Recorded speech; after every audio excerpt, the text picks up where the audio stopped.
the other day I was on a plane and I opened like this pouch where it has a deck of cards in it.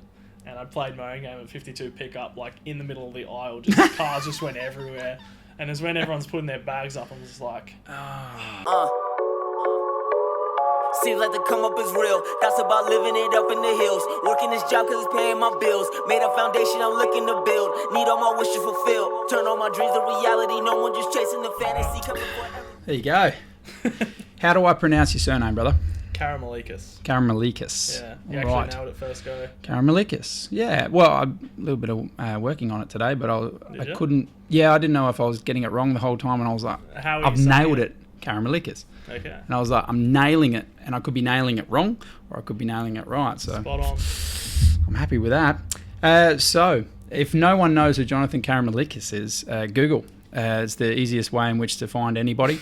Other than my dad wouldn't know how to use it, but Okay. He's most a great surfer, though, apparently. correct can surf. But generally speaking, if you Google Jonathan, you won't find heaps. You find great stuff, but you won't find heaps. Like, he's not a huge social media guy. He's not at all, and he's the epitome of humility. And you'll find that out as we go. No, you are, and that's what drew me to you, mate. Real. Yeah, I mean, arrogance. I went through a bit of a phase where I was like, oh, I got to be a certain way, and then all of a sudden I was just like, oh, fuck it. When was that? Oh. When you were doing well? Out. Yeah, like kind of when I first started to do well. Yeah. Yeah, but Parents knock you back down, or siblings?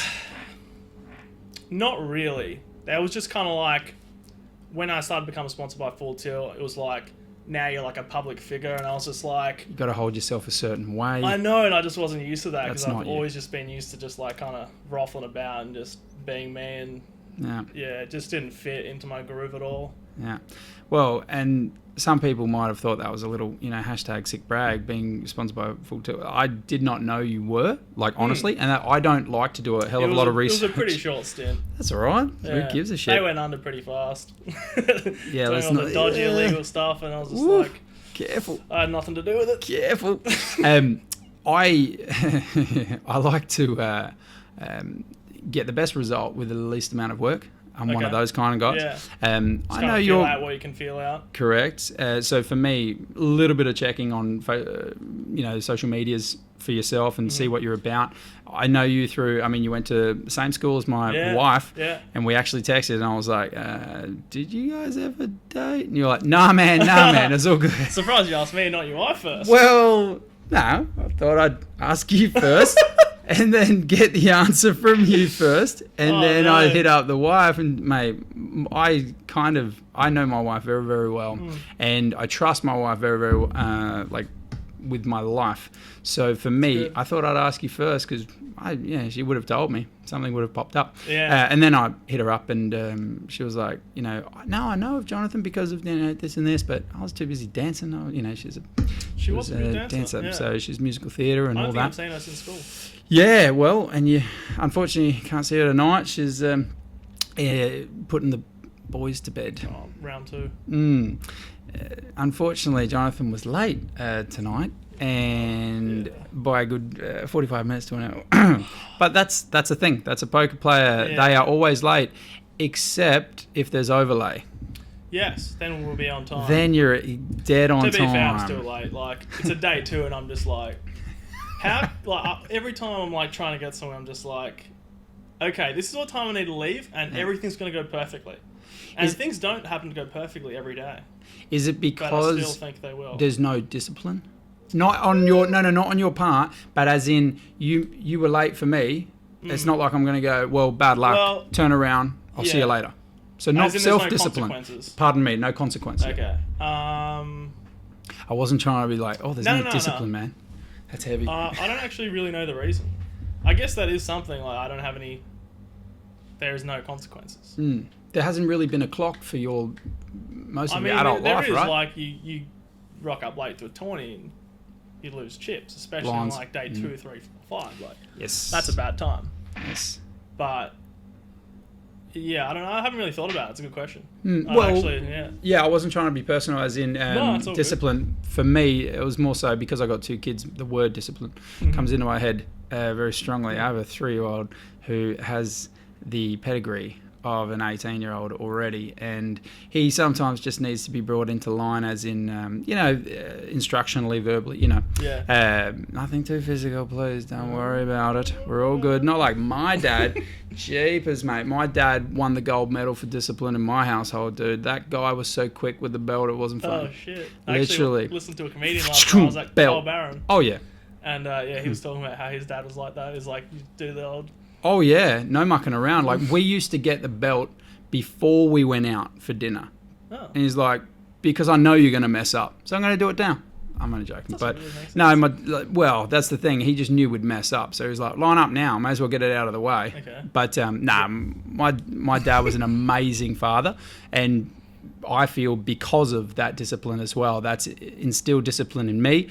Not just for being on time for certain things, but more than anything for being a man, standing up, knowing what's right, doing the right thing, which is quite interesting. That is the one line that I have just instilled in my boys already. Well, Leo, the 3-year-old, I'll say to him, can you tidy up your room with your toys? Can you please put your toys in the basket? Yes, Daddy. Like, he's pretty good, so he'll go and do it. And then I'll say, why did you do it? And without, he'll go, because it's the right thing to do. Like, I've put that in his head, so that's it. It is the right thing to do, and I'm not going to pay him to do the normal right thing to do, or there's not going to be a reward just to do the right thing. Yeah. He's going to know, like, it's a self-pride thing. It's the right thing to do. Well, because there's just so many parents out there now that will, do it, or you won't get this, or or this will happen, or it's like, no, just do it because it's what's expected. Yeah. It's the minimum. It's a min rate, like it's the actual minimum of anything here. So I wanted to talk to you. I couldn't wait to sit down and talk to you, brother. I really couldn't wait to sit down and open up exactly how you came to be, not as in the birth, just the start of obviously your poker and that, because you've made a living now for over 10 years, literally a living, and traveling the world, being able to do whatever the hell you wanted to do, which is just the epitome of being able to have some happiness in this life, not be on a 9 to 5. You're more so probably on a 6 p.m. to 3 a.m. or something like that, depending, and you've been able to do it off your own back, and not really sweating. I know you would have trained a bit with it, but at the beginning, your story, because I know a little bit, and I just want to dive right into that. So you started to be a poker player, a game you play it down the river with your friends. Literally, that's what the game is. Yeah. It's a simple bloody game. It is pretty simple, but also so complex. Correct. Yeah. And generally, when you get to the level you guys have been, it's the metagaming of he knows I know he knows, so therefore I'll do the opposite of what he knows I know. What? But it all began, you were about 15, right? Yeah, I was 15 years old, and my friend Lee, I don't know if he actually knows, he told me how to play poker. Okay. Yeah, he's a footy umpire now, and he just was like, started playing online poker, and it's like, dude, this is so much fun. And then we were at the store together, he's like bought a deck of cards and he taught me the rules. I'm like, what cool. Store? Any store, just like a shop. Oh, right, pardon me, sorry. Yeah. I'm like, what? Yeah. What do you think I said? Yeah, I'm like, the store, what store? Oh, okay. Sorry, my ADHD goes, what about that? What's the store? What's that? Go on. And he just like laid out a deck of cards on the floor, and just like, he's like, oh, this is the king. I kind of knew what a deck of cards was, but I was just like, didn't know the aces can be high and low, and like he was just teaching me. And then we played on the floor for like an hour without any chips, and he's like, look, this doesn't really work. Let me show you what it's like on the internet. And I was like, cool. And then we just both like sat here like this, facing the computer. He was just clicking the buttons, like showing me how to play, and I was just like, this looks fun. I guess I'll go home and download it. And I think it was the first one I downloaded was like Empire Poker or something, like so ghetto. Wow, real back in the day. I've never even heard of that. No one would. Empire. And I didn't even know the difference between like limit and no limit. I was just like pressing whatever game, Clicking buttons. clicking buttons. I was clicking buttons for a long time. You can thank Lee for showing you that game, obviously, and being able to good earn dude. Thanks, Lee. thousands, millions. The first game I learnt was, the 52 pickup. Oh, that's a real bad game. I was like, yeah, thanks. My friend told me that game 2 years ago. Yeah, what? He got me again. Only 2 years ago? Yeah. I was just like, You're an adult. I think I remember this game. Yeah. And then he just did it again. I'm like, fuck. I was going to say 2 years ago. What are you doing, dude? Yeah, no. He bluffed you. I Hey, made man, my own new game. game. 52 pickup. Let's do it. The other day I was on a plane and I opened like this pouch where it has a deck of cards in it. And I played my own game at 52 pickup, like in the middle of the aisle. Just cards just went everywhere. And it's when everyone's putting their bags up, I'm just like, it's a bad time. Yeah.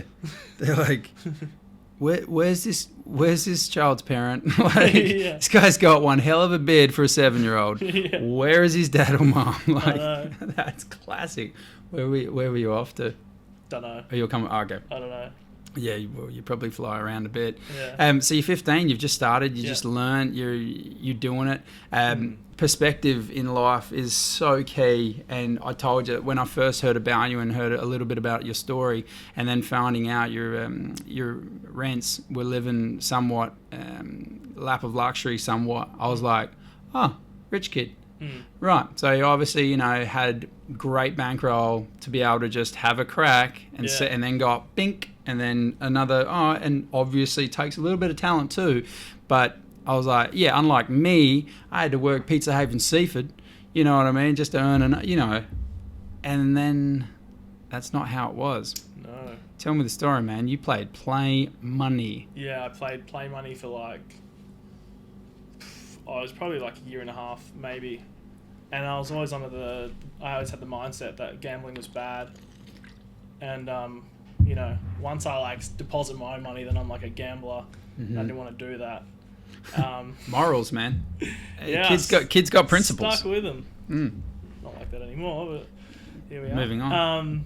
So I eventually, which took me like, almost 2 years, I think, I won $3 in a free online tournament where like top 3 place got paid and it had like thousands of runners, and I was just like, we're Balling. going to the moon, baby. You got to stop there, mate. You got to stop there. I played a little bit of Play Money, but dude, I respect that so much. There is no way that I ever would have had the just stick-to-itiveness to play money only because of pride. Well, I was kinda like, a challenge. load up that card. Yeah. Let's go shopping. Let's play. Well, I guess I was underage as well. It out. might have been different if I had a job and had money and Right. stuff.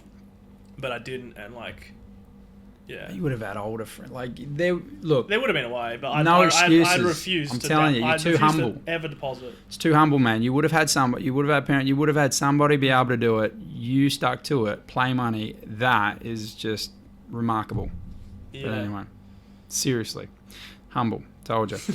So Play Money. Were there high achievements? Were there level leaderboards for Play Money? Yeah, so that's what motivated me. Like to play Money as well. Was like I was playing on this site called like, what's it called? Whatever it is. Fat Cat Poker, I think it might. Sick.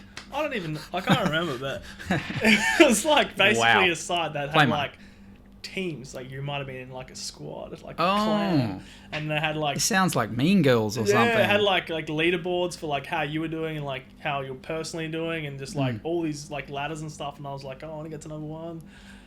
And I was just always trying to like just win as much as I could to go up. And then I was playing on a couple of different sites, just playing the free rolls as well. Yeah. And then I won the $3 and just played, I think 50 cent like 6-man or like 9-handed sitting goes. And once I built it up a little bit, I played a lot of heads up as well.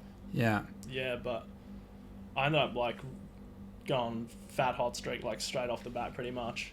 And I think I had won like 3K in the first month or so. Whoa. Yeah, I mean I was playing a lot and I was Yeah. in school. But So after school, like year 11, I'd 12? play after school, yeah. Okay, 10, 11, 12? I reckon when I first won money, I would have been in year 12. Yep. Yeah. So I was playing like year 11 probably. Play money. So, have you ever had a part-time job? Yeah, I sort of worked for my parents' business, Shades, for a little bit. But, Shades is their business? yeah. I know Shades. Yeah. Huh. Yeah. Cool. Yeah, if you want some Wow. sunnies, I'll hook you up. I did not know that. My wife breaks her. I love you so much, but she breaks her sunglasses all the time. Because the kids, someone once told me if you break something all the time or you lose something all the time, it's not expensive. No, it's not expensive enough. Oh. Because if it's really expensive, you'll look after it. If it's a really expensive, like I heard it from a scientist on Joe Rogan It's all Experience. about the way you look at it, though, really. Well, he has this wicked pen. Like, and he I've said seen- I've it's listened way to the too same expensive. podcast. Yeah. Yeah, He said and he it's always way asks for too it back. expensive because he's like, no, I don't lose my pen anymore. And the same with the phone.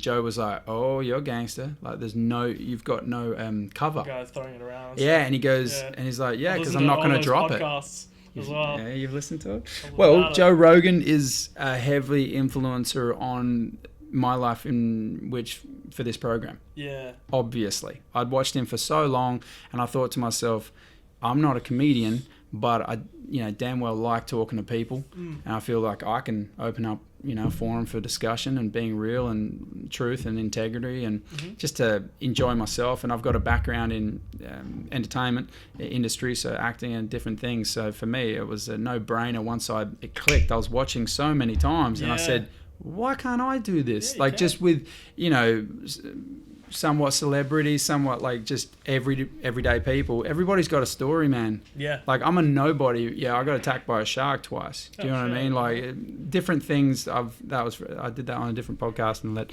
people know. That was the podcast with my dad, actually. And everybody's got stories, man. Everyone's got something to say. And I mean, if you ask my year 2 all the way up to 12 teachers, Ruben's always got something to say.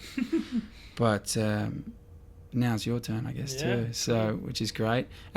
So we get to year 12. You've you've got a nice little bankroll of thousands, which is great. Balling. Yeah, well, mate, you're year 12. That's balling. But the thing is, I'd never withdrawn any money because I was like, it's under my dad's name, then he's gonna know. Oh, so you just I rolled it up? No, I did tell them. They did know, but. Actually, did that blow their mind? I withdrew like $1,000 once, and I came with this like PokerStars check or something, and Dad's like, "I got a check from PokerStars." And Yeah, Dad, that's mine. This is yours, but you need me to deposit it. I was like, "Oh yeah, cheers, Dad." Yeah. Anyway, so then, I was just playing like online, like kind of. Now that I think back, it was terrible bankroll management. Had like 3K bankroll. But who doesn't? Yeah, I mean. But you're probably playing 1K heads up or something. I was playing stupid. like $100 and $200 like sitting goes and shit. Yeah, that's not good. That's not good. I'd lose like a few bankroll of them. management. Because Yeah. like 20% of my bankroll, I'm like, I win it back. Yeah, but see, isn't that great with youth? You're like, yeah, but I'll win it back. Yeah, but then I would have had to go back to the damn free rolls. You did. No, I would have. Oh, you would? Yeah. Oh, I thought you said you did. No, so you never really had to once you just kept on going. Off, yeah. Beautiful, man.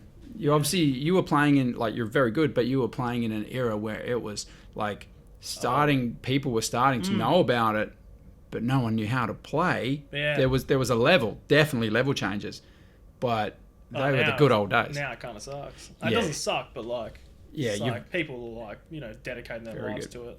Yeah, your edge is just a lot less. Yeah. And that's, I've found that in my own life. I mean, I've played poker since I was, I reckon since I was about 18, 19. And it was very similar, but not play money. It was like, you ever heard of CMAX? That's hospital stuff. Yeah, no. medical trials. No? How does this end up? This is a story. Degenerate story. Yeah, so basically a friend of mine said CMAX, CMAX. Basically, they're hospital drug studies to where it could be Panadol, kids medicine, whatever. Every 7 years or so, drugs have to go back on like testings and things like that. And of course, they need their test dummies, like, I guess. And we're not talking heavy drugs, Like, but just put the needle in. pretty much. I literally was there, I said how long and how much of the fact that you'd have to stay in the hospital. They had it was like a big brother. I've heard they about had this wards. kind of stuff. Yeah, okay, yeah. great. man, we had the Adelaide City Planner. Like, there was people that, like, university students for sure. Who else? Like, the mayor's brother. Like, there's people that know. And then there's some real woohoo people in there as well. But the point of the matter was, you couldn't really smoke. Couldn't really drink that much. Couldn't be on drugs. Couldn't be a huge, like, weed smoker or anything like that. Couldn't be on pharmaceuticals. So you had to be really pretty clean. Yeah. And I've never done drugs for whatever reason, but drugs are bad. But with alcohol as well, very light, if any, really. I didn't really ever drink much at all. So I was the perfect candidate. Yep. So I went in there with a buddy of mine. It was a 6-day stay. And whilst I was in there, second day in, big screen TV, pool table, there was things to do. And the boys were like, yeah, we're going to play some cards. I don't care for cards. Like, I literally play one game, Texas Hold'em, and that's it. I don't play chess. I don't play any other game. And they were like, yeah, why don't you play some Texas Hold'em with them? I'm like, what's that? They took me through the game. I'm like, oh, so you don't have to have the best hand. You can just, and it just went, pretend like you have the best hand. And I was like, so you can bluff? They're like, yeah. And I was like, ooh, this sounds a little bit up my alley. Like, the amount of times I've bluffed, real life bluffs, and got away with it, or, got caught. It is what it is. And so, I just started to learn in there. Started playing, games and going, oh, okay, cool. $5 games. And you win one, so $20. $5 games, and just roll it up. And then $10 games. You're like, yeah, why not? Suddenly I was playing, $50 games, and the bankroll's enough, and then you're out of there. I did a study or two. Yeah. And you move on up. Yeah. So for you, like casino, and then home games first, and then how bad are home games when it's like not a good dealer? They're so slow. Yeah, I haven't really had that experience. Oh, you've never? No. Sorry. Yeah. The experience, let me tell you, it is arduously boring and slow, and so you overplay your hands. I have had that experience because we were drunk and we were dealing. Yeah, okay. So. Yeah, but at least you're like, whoops, the ace is a joker. I don't know what happened. Don't worry, put it at the bottom. Who cares? But yeah, it is bad, man, when you're, when you're, all right, you're a dealer. You start sting for action, you're just like... Yeah, correct. You're like, I got ace 7. That's good enough. I'm going with it. And, I should have just folded, but you're playing 7 hands at like an hour. It's so bad. And there's just so much luck involved, and I guess I was lucky. How much luck have you had? Yeah. You own your own luck, though. Yeah, I don't know. It's hard to say because, you play so often, you get lucky so often, you get unlucky so often. Statistically... It all just runs its course, and, maybe you get luckier in, like, the bigger tournaments, which is the most fortunate time to get lucky. True. Very true. Yeah. Did a little bit of research, obviously, not too much. I don't like to sweat. So, for me, I just looked a little bit up, and, had some reasonable banks. Pretty early on, which is quite nice. Yeah. From 15, you're then 18, and then suddenly you're playing a little bit of the circuit. Yeah. What was the go there? So the first live tournament I ever played was at the casino in Adelaide. The first major live tournament, I'd rock up there and play like, the $100, I don't know, Wednesday tournament or something. I just remember losing like ace jack to ace 10 or something, and I'm like, Dad, like, you wouldn't believe this shit. I'm the best player. I just lose. Like, it's ridiculous. I'm just like going home and like bitching to everyone, like, they can't play. And it's so funny, like, looking back on it. I'm just like, oh, I was one of those guys. Yeah, but we all have been.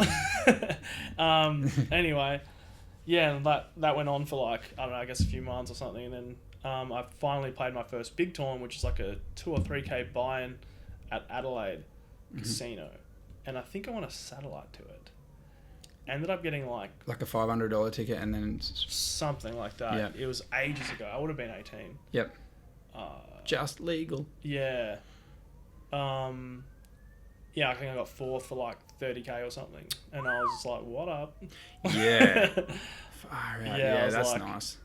So pumped. I was so happy. Who'd you tell first? Who's the first person you told? I had a rail. I had my parents there, my girlfriend was there, had some friends there, and then we all just went and had like a sick dinner at Gaucho's, I think. Oh, of course. Yeah. I was going to say Pancake Kitchen. No, Gaucho's. Shout out, $160 steaks.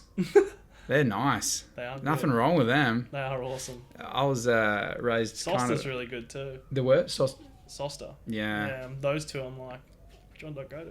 Well, that's what I mean. I was raised kind of like a down south kid. So for me, it was like if I went there, I went there and I just shared a steak because I was like, I'm not paying 160 for a steak. No, 80 I mean is that's like the probably most my limit. ballin' steak, probably. The little side of sauce was $8. Yeah. I thought I was balling. Yeah. I was like, dude, Like, I'd normally want to bring my own sauce bottle. Just put it in the Like, pocket. no, we're good. We're good, bro. Yeah, we've got a couple of sauce little, like on a Yeah. pie.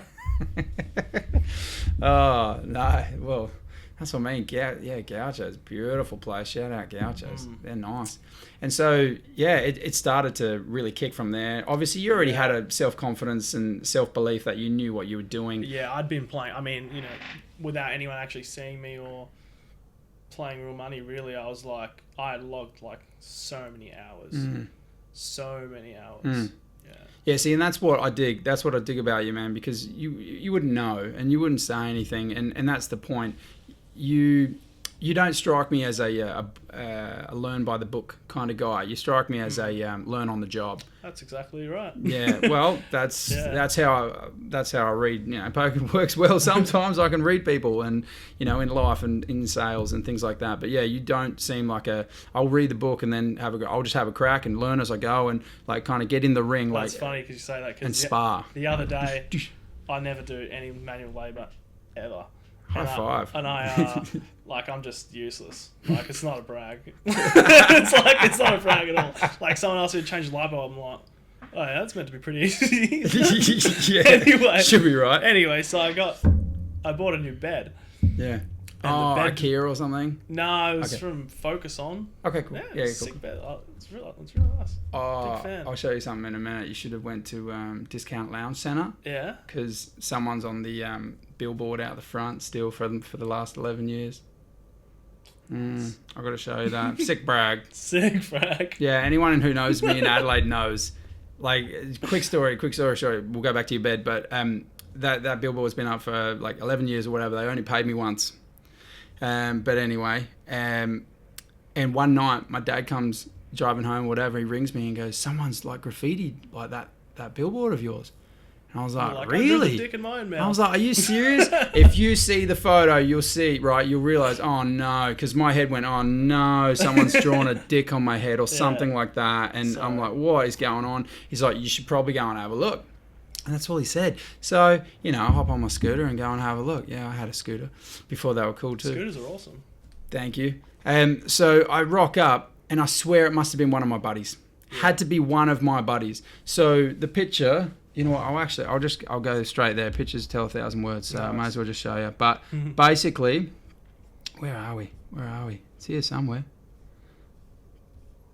Post-production, edit, it'll already be there, you know what I mean? But it'll be there somewhere, so chuck it on. So basically, this picture is as a billboard, is out the front of Discount Lounge Centre on Anzac Highway, the start of Anzac Highway. And that's me with long hair. What the? Yeah, right? Long hair, laying down, just, yeah, cool, whatever, cruising. And the blonde, lovely girl, Casey, she's looking at me kind of adoringly. That's what they asked her for. Like, so I don't have a photo of it, but I'm sure someone will post it. And if you do, theDabrowShow at gmail.com, please. Someone spray painted a crown on my head. Oh.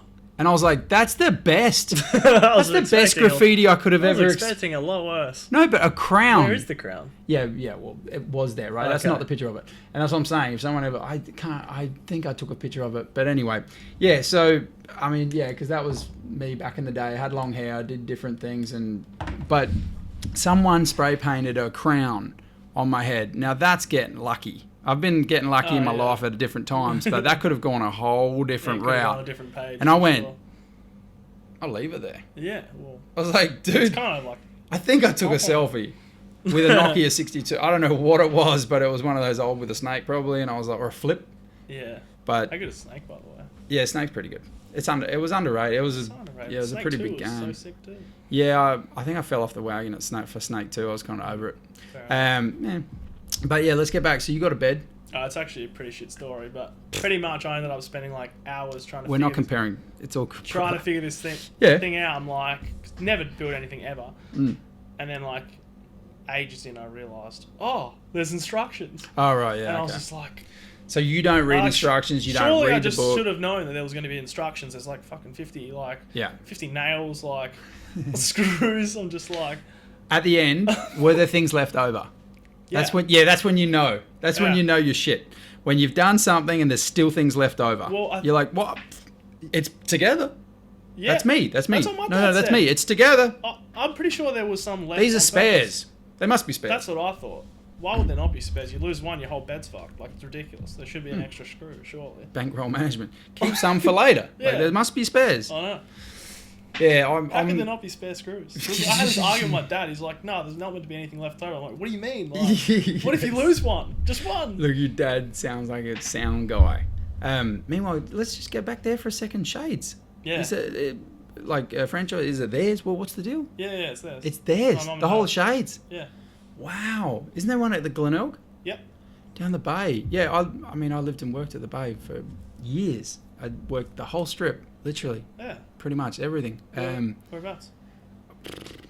Okay. Worked at the Strand for about like a year. My sister still works there, Esperanza. She's still there. She's been there like 14 years. She's only like 30. I worked at the Jetty Bar. I worked at Tasca Viva, which is a Spanish little restaurant down there. Beautiful thing. Really I worked at getting Three around. I wasn't mucking around, bruh. Yeah. I worked at 3 Mobile down there. I think I did a shift at Shades, 3 maybe. Mobile? Does I'm that not still sure. exist? It's now Vodafone. Well, it's now VHA's at Is that Vodafone. 3, I think? Yeah, I worked for 3 when it was cricket. When Okay. 3 was cricket, you know what I mean? And I don't back in, know well, that. the brand 3 was heavily involved in cricket, and it was fun, and you do well as sales or something, and they'd send you to the cricket. It was great. It was good okay, that's fun. pretty It was cool. a real fun atmosphere, and then Vodafone kind of bought them out, and it got very, very business. Yeah. That's what it felt like. Whereas, shout out to Bungie, and we used to work together in the city, and I did a speech at his wedding. You know what I mean? Like we had a real connection because Yeah. of 3 Mobile, and that was probably my best job in my life, Okay. because I literally would go to work as a casual 9 to 5, get paid good money, cell phones, laugh with a bunch of fun idiots Yeah. like that. That's what you want. It's all about who you work with, really. Correct, yeah. Like you could be, like people have said, you could be cracking rocks, but as long as you're cracking jokes, like with your friends. Yeah. That's why I love playing poker with friends as well. Like, Yeah. we're all playing online together, laughing about shit. This is like, cup of beer, like, you just wash over it because you're in the middle of, like, talking about something funny. How does that go though? Because are you in the same tournament? Because I know Yeah. you would Well, have a code. not I all know the you'd time. have a code to where it'd be like, I'm not gonna work it out in the same room as old mate and try to double team some dude, Yeah. right? Nice You'd have a code that says, I'm so not a raper. Like, I'm so not a raper. He said the word rape. No, but like, you know what? That's Yeah. Step Brothers, by Pretty the way. much, we That's- don't. I'm we not a don't raper. Do Step Brothers anything movie. that that we wouldn't usually do. Yes. Yeah. Okay. And so, where would this happen? Like, where have you lived and done this online and just been with your mate? Everywhere. Everywhere. Everywhere. I'm always traveling with like friends that are poker players because we're all there to play poker. Yeah. And then we usually have a base somewhere. Mm. If we're traveling a lot, we'll kind of live somewhere. Yeah. And when we're back there, we'll just play online. Yeah. And so, like, just a house or apartment or something. I'd imagine your internet must be really Done good. both, yeah. But it'd have to be good. Apartments and houses, Yeah. and stayed in condos. And Beautiful. Have you got Old Faithful, like laptop, like a really good one? Really expensive? yeah, I've got a pretty sweet laptop. I was playing Scoop somewhere, I think I was in Toronto, and my laptop in the middle of the day just like shat itself. I was like in the middle of like probably like 10k worth of binds, and my computer just went, "That's enough." I was like, Well then. fuck. See, you're It's in the like- right industry because that's not what I would have said. Like, you're very chill about it. But did you go nuts? No, I have gone nuts before. I would. With the internet going. How did you I go used nuts? I used to not be that calm. I used to have a little bit of an anger problem Okay. back in the day. Any stories? I used to punch a lot of holes in the wall. Nice. Um, Then who fixed them? Because you're not the most manly. No, like it me. wasn't me. Like It wasn't me. me. I don't fix holes in I walls. think my parents were so ashamed that I was punching holes in the wall that they were like, "We better get someone to fix this ASAP." And then I'd be like, They're just enabling comes you. another one. They're just enabling you. Like, no, it's cool. It's cool. Yeah. We'll just patch it up. Like, instead of getting you help. No, we'll just keep Nah. patching it. "Yeah." Keep patching the wall. I did go to see a psychologist once. Yeah, I was going to say, Mom, you're an enabler. Yeah, no, they were like, maybe you should go talk to someone about this problem. I did. Seriously? Yeah. What happened? I don't know how much it helped, but I mean, like it didn't last that long. But Okay. I think one day I was just kind of realized, I was just like, what the fuck are you doing? Like, this doesn't help anything. Yeah, Like, it actually doesn't even make you feel better. true. And I was just like, I'm going to stop now. And then I just kind of stopped. Good for you. Yeah. Well, that's what I mean. Knowing what I now know about you with the whole free rolls, and once you get something in your mind, that's it. Yeah. You can stick to it. Like grinding and putting in the hours, and not necessarily training, but sparring. Like, you know what I mean? A lot of fighters won't, like some fighters won't, deter from they their just code. spar. Yeah. Like one of the more recent is the boxer Tyson Fury. Okay. And he was just on the Joe Rogan Experience. It was brilliant as well. I talked a lot about mental health. Maybe you should watch it. No, but basically he doesn't like to do a lot of training per se. When he's coming back, he'll just spar, like meaning on the job training. Yeah. So instead of just punching the bag, it's like, no, the other human's trying to punch me. I'll go with it, and you'll shed the weight as you go. And yeah, I'd like that. I'd Could rather imagine that would be a bad way of training. Yeah, I think different people. Like some people have it Yeah. to be able to do it. Yeah. Some people don't. Some people may need to read, may need to do the study in order. But then again, sometimes you just do your head in if you study too much and not actually apply Yeah, it. a lot of poker players do a lot of study, and How does that sit with good you? work to them. Yeah, good luck I to mean, them. yeah, they've gotten heaps better. Yep. For sure. I just am a little bit more complacent, I guess, and I'd rather just keep playing. And so you playing, say when you're 20, you're flying now. You're fully fledged. Because I think you'd had quite a big bank. I think 2010 I did really well. Which one would have been? 20 8 years ago? Yeah. That would have been 22. 22. Yep. Yeah. Okay. Good year. What Great happened? year. I Great won the APPT Sydney main event Yeah. for like 400 something K. How and much then- of yourself did you have? Pretty much all of No. it. Like, I don't know. That's when it's bing, swapped- bing, bing, bing, I think I bing. swapped like 15% or something. That's solid. Yeah, and then I went to Macau, and it might have been 2 years after that. I don't know. But then I won like... They all blend, don't they? It did. Yeah. It really did blend Yeah. together for like a few years. Because I'm there's like really bad poker, memory. there's parties. Yeah. Yeah. Mm. And then it was like a 30K buy-in or something. And then Whoa. I won that for like 400 something. Oh, was It it was a like pretty small field was that like a tournament. high roller? I was Yeah, going it to say, was. because small field, like Yeah. 30K. Yeah. Yeah. Yeah. I didn't have that much myself in there actually. I think Yeah. I only had like 20%. It was really funny. I had only like 20% of myself or something. And I was sitting next to Joe Chong, and we're playing and we're like battling it out like pretty hard. This is main event WSOP Joe Chong. Yeah. Yeah. Yeah. That's all right. Just saying for the people Oh, at okay. home who don't know, main event, final table, Joseph Chong. And there's Yep. like not many people left. I think there was like 12 people left. Me and him are just battling, and he just kind of hits me. He's like, "Shit!" It's like, "Dude, I think I bought like 10% of you." And then go on. yeah, it was just That's like- come up recently with who's the best player in the world right now, who's on the weirdest streak and he's the top player. Bonomo. Yeah, Bonomo. They had a real in-depth discussion at a high roller at the table because one of them said, "Yeah, but don't you have a piece of him?" And people kind of went, Oh yeah. "Shut up! What are you doing, dude? Let's not have to talk about this." Yeah. Like you, and then It's people become were a like, whole "Well, thing. do I have to say that I have a piece of him? Do I not have to say?" Yeah, I don't think so. I don't know. Integrity. People have been doing this forever. Yeah. Unless you notice they're soft playing each other or like there's some dodgy shit going on, Yeah. then you should say something. But like, you know, the whole thing where the boyfriend and girlfriend with 3 left, like... Did you know? Yeah. Are you talking about that story that just happened the other day? Yeah, this is what Yeah. he was talking about Foxy too. something? Am I wrong? Foxen. Foxen. And, Yeah, Foxy.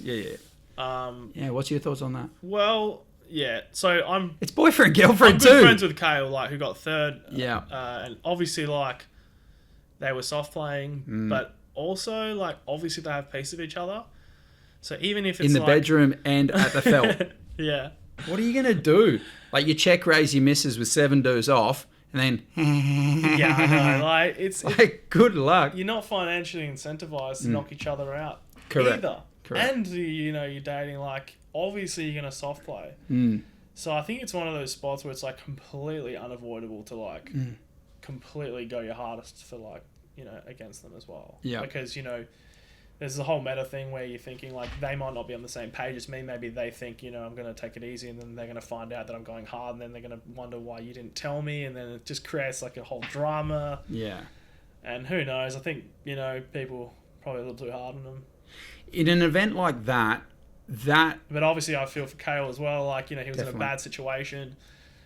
Almost like a 2 against 1. Like, literally, he was in a bad situation. Yeah, it's tough to win. But I don't know. Like, I think, people like to think that, I would just do the right thing. But, like, no, they fucking wouldn't. When you're in the situation, No, and that's my point. When you see a situation like that, I think you can judge the situation, but I think that situation would call for looking at their past.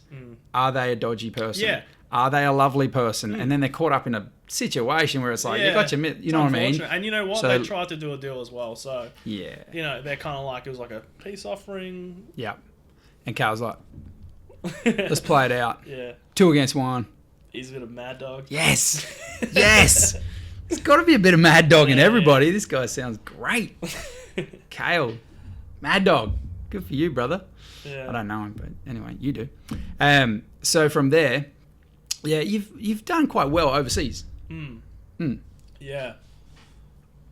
Yeah. Why? Why overseas? Like, well, I guess, the softer fields are here normally. Yeah, they are. Speaking. Well, I guess I haven't really, outside of Aussie Mills and some Sydney series, I haven't really played that much here because I've always been living overseas for like half the year.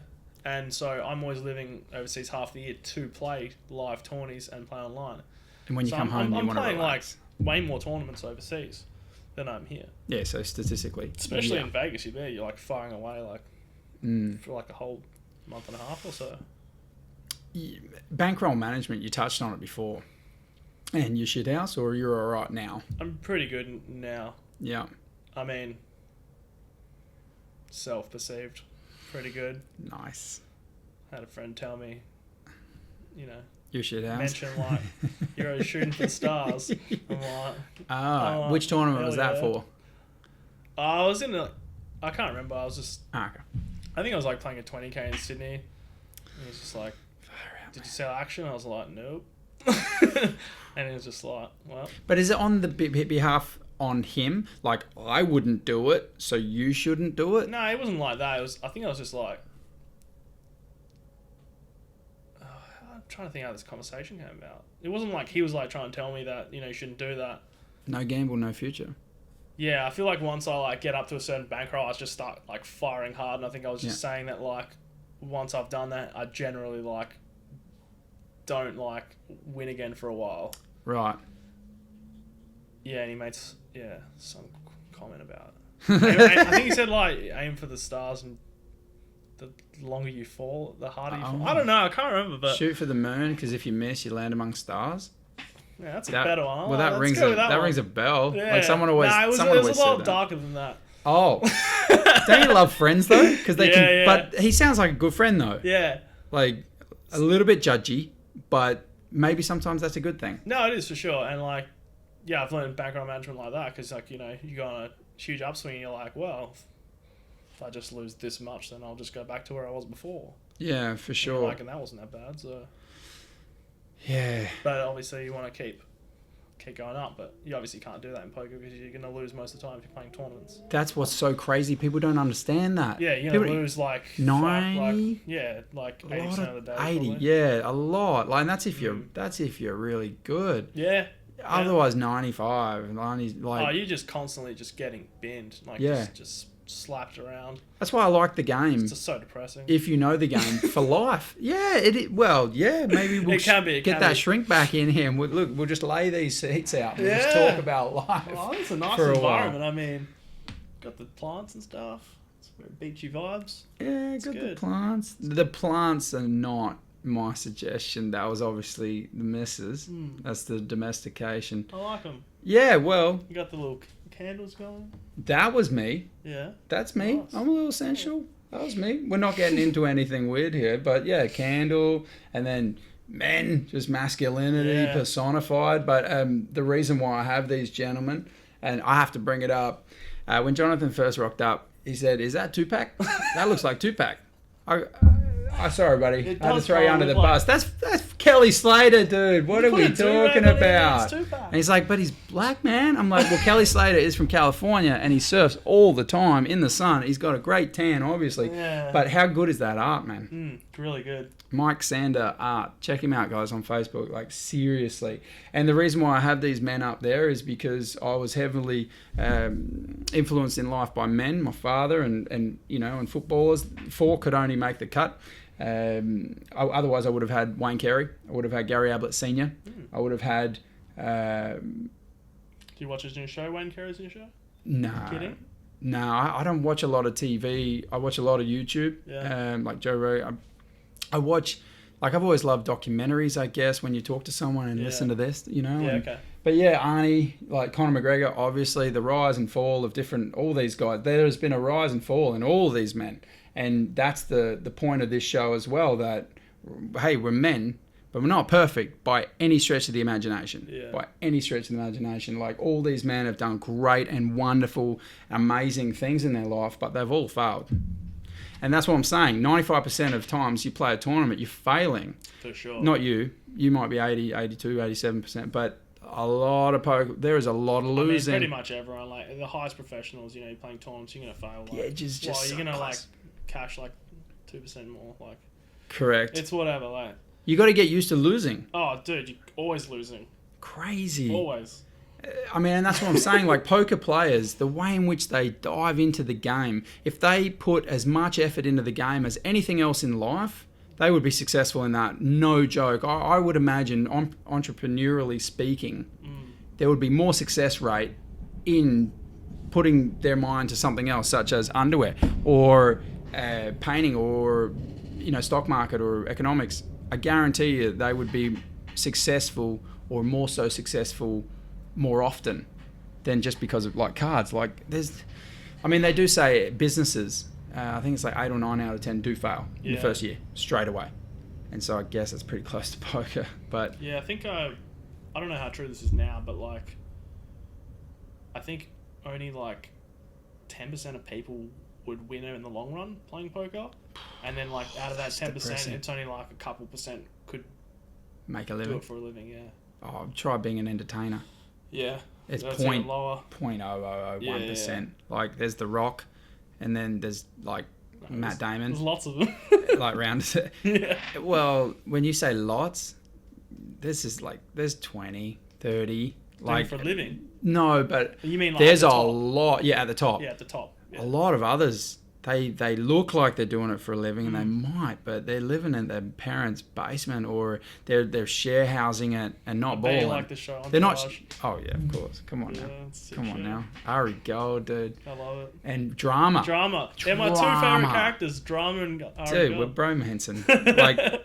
Like without drama, you just don't have the He's fall so guy. good, You need the dude. fall guy. He's so good. Well, it's like I'm a Seinfeld fan, so George is the Yeah. fall guy. You Yeah. have to have a fall guy in do. everything, and drama is the what about me, baby bro?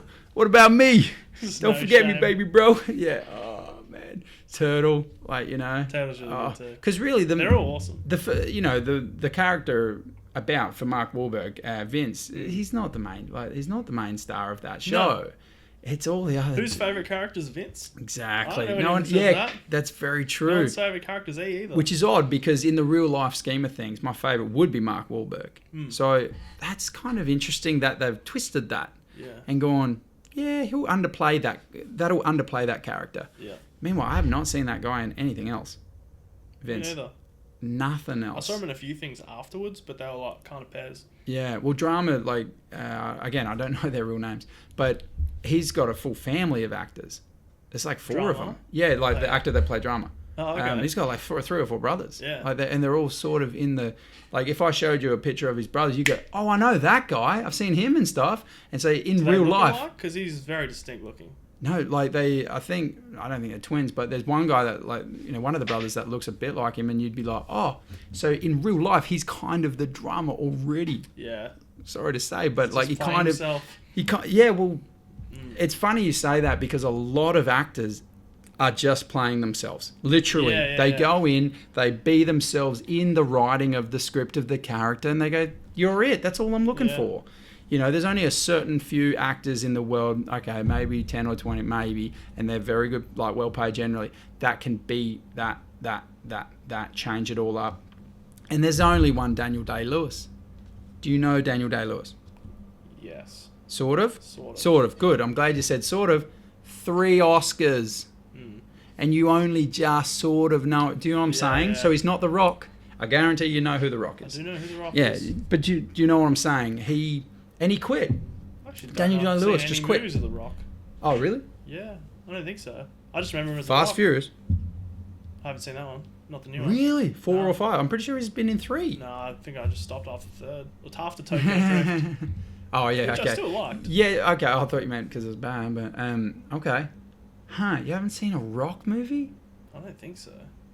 Is he I mean, good? you'd Is think. he a good actor? Yeah. See, he's an entertaining actor. Yeah. So I I've would seen say John yes. Cena and stuff. Oh, I couldn't say he's as good as like The Yeah. Rock, but yeah, I mean, yeah, he's in comedies. I think See, he's in I kind of watched comedies. The Rock as in wrestling, and then I've never seen John Cena as a because once I found out it was fake, it was dead to me. I was like, all right, well, thanks for killing that part of my life. Whoever Interesting. told me it was fake. Cheers. It's interesting you say that as well because I've got some friends and that are so into mixed martial arts and WWE. Yeah, I don't understand. I'm like, that doesn't make sense. Nah. That's almost like, I can't even think like chess compared to, I don't know, motocross. Or, you know what I mean? Like they're completely opposite spectrum, or ends of the spectrum. And it's just interesting you say that because I actually... It's like someone that reads non-fiction and fiction books, really. Yeah, kind of. Yeah. Yeah. Were you a choose-your-own-adventure kind of guy? Oh, yeah. Yes! What the Actually, heck, dude? Did we video- just become best friends? Are we brothers? Do you want to go play karate in the garage? Yes. What? What? Yes, choose your own adventure. I played a video game, like a computer game, where it's a movie, but you're picking all the moves. It was sick. That sounds It was really awesome. That's right up my alley too. Yeah. No, like I was always a choose your own adventure guy because it was like, yeah, I'll go this way. Oh, dead. Whatever. Next. Yeah. Cool. And you can read Next. the same book, doing different stuff. Yeah. You always choose like the highest variance route possible. There's a little poker thing in it. Highest variance, positive EV, Yeah. whatever that is. Yeah, that's funny, man. It's so weird. There's so many things. You're like, yeah, this. So now, how old are you now? 30. 30. Yeah. How do you feel being 30? Yeah, it's alright. Don't really care. Nonchalant. It's alright. Yeah? Yeah. Did you feel any I changes? feel like you're just getting better at stuff, like Yeah. figuring out, your own mind and getting better at talking to people and Yeah. just, Less awkward, just You're surer of you're yourself. just figuring things out a bit better. You know what works, Better what doesn't beard. work, Better- better beard. I can't grow one, Yeah. so thank you for making me feel like less of a man. I'm going to bring a bed out in a minute, deconstruct it, put it back together. Okay, you can do it better than I can, Make I'm sure. I'm actually terrible at that. I'm I was literally actually- terrible. Yeah. Pretty surprised I was able to do it, considering Not my my wife should knows. be proud of that at all, because, it's meant for anyone to be able to do it, but... Me and IKEA, the best part about IKEA for me is the hot dogs and the meatballs. Oh, yeah, sweet. Really good food. And if you're pretty a poker player on a budget, Yeah, dinners, I think they're like $6. yeah. Here's an old I've picture of always you. I've always wanted to get lost in IKEA, like spend the No, night. you can't. There's arrows. No, Can't I do mean, it. like, like a furniture store, like I've always wanted to, like, Lose yourself in them? like, be there overnight. You know what I mean? What? Yeah, old Yeah. photo of you. Yeah, that is pretty old. Yeah, it's an old photo. Now Yeah, the way in that's which headphones. the way in which I show you now, Yeah. Obviously, in the post-production, it'll come out really nice and neat, and Okay. everybody will see it well. But right now, you can see tracks, and so it's not how it will. But sick, Pornhub and the popcorn. no, brother, sick, Just sick kidding. sick brags up here, man. Oh yeah, well, yeah. But that's not current. I'm sure you've made more than that, but it does say a staggering 4.136 million total live earnings. Yeah. I mean, No, that is. far out. Pretty true. That's crazy, I'm man. pretty sure that is all my live earnings. It is? Yeah. Okay, so that is pretty. I don't think it'd be Much more than that? Much more, no. Well, I mean, you would have played on some sites that don't track or not. Oh no, this is live. Like, not So online. this. Oh, pardon me. What am I saying? No, but online, didn't you like something like more like 6? Yeah. Yeah. Please do. Yeah. All right, ladies and gentlemen. So if my math serves me well, that's over $10 million overall. And I'm sure, look, the wins, losses, I'm sure it all works out in the wash. But from the age of 18, you've been able to forge a career in this game and be able to do what you want. Yeah. Go where you want. Talk with whom you want on your own time.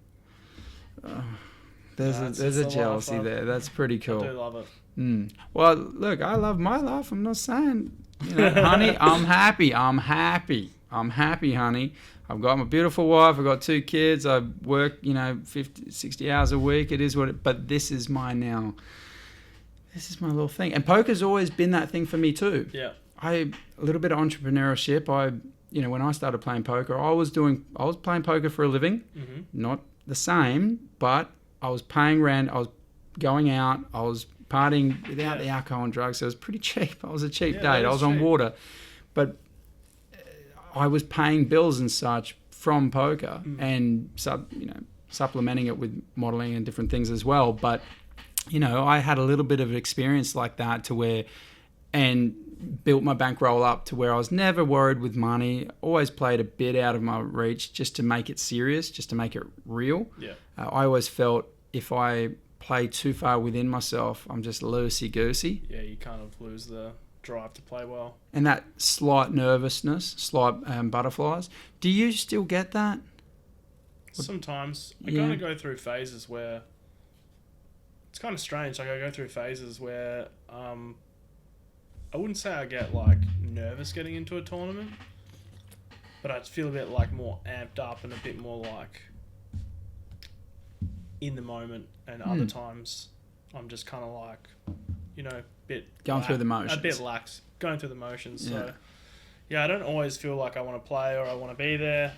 A lot of the time it's not really how it is, but sometimes I'll be really like, enjoying myself and happy to be there. And Has it become a job at times? Is that what you're saying? yeah. Okay. yeah. Yeah. Damn, dude, like playing a day one of a main event somewhere where you 10-handed. oh fuck, it sucks. Why are they doing 10-handed? Because they're trying to State save your case money. right now. Trying- State the case. Why? Go to 9-handed at least. Yeah, they're just Please. trying to save money on dealers and shit. Right, that's it. And like fit as many people in as possible. Would you sign a dealers as petition? possible. Would you sign a petition to take away 0.5 or 1% of the prize pool and bring it to 9 players? Sure. Okay. Well, I'm a businessman, so for me, I'm always thinking sales. How can we negotiate That would make sense for the money in which for the dealers? casinos to do that. Yeah. Yeah. Let's do it. No, because It's not like they don't like jack the rack up anyway. Just sprinkle a little more on. yeah, Negreanu, more rakes better, isn't it? I've seen online the argument from so many different people. The 10-handed, I'm not a pro, and I know that does your head in. Yeah, it sucks, and it's uncomfortable as well. Like you're sitting next to people when It's you're tight. really squished in. It's pretty shit. Yeah, and 9-handed And is you're there almost for too much. You're there for like 12 hours sometimes. Mm. You can't just you can just leave, but like you're gonna get penalised. Poker players are notorious for their lack of hygiene. Okay. Yeah. Not statistically, that's bro science.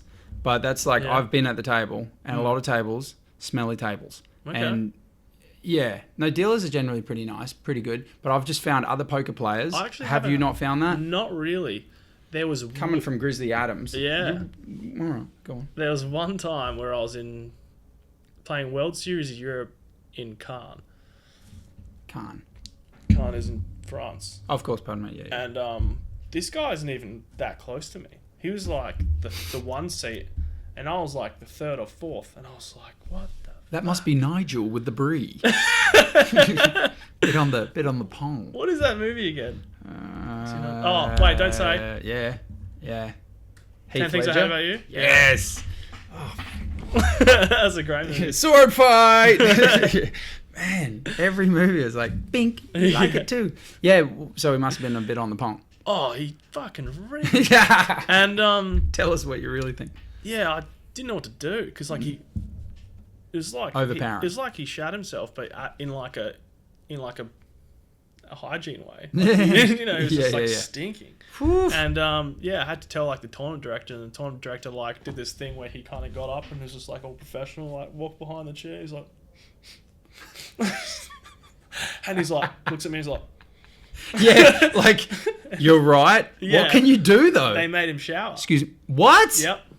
What? They were like, it's dinner break. You need to go shower. You stink. And the guy, he should have got a lap penalty or he something. didn't smell that bad when he for got back. stinking. But why was he wearing the same clothes? He didn't change his t-shirt. He was wearing like thick, long the sleeve. French. Yeah, he was smashing baguettes. What are you doing, dude? No, it was real bad. I don't even know if it was French, but Well, that just made the whole story. I loved Yeah. it. Run with it. He's French. another real funny story. One of my best mates, Jordan. It was like day 3 of like ACOP Macau, so it was like a pretty big buy-in. It was like a 10k buy-in tournament. He made like day 2 or 3.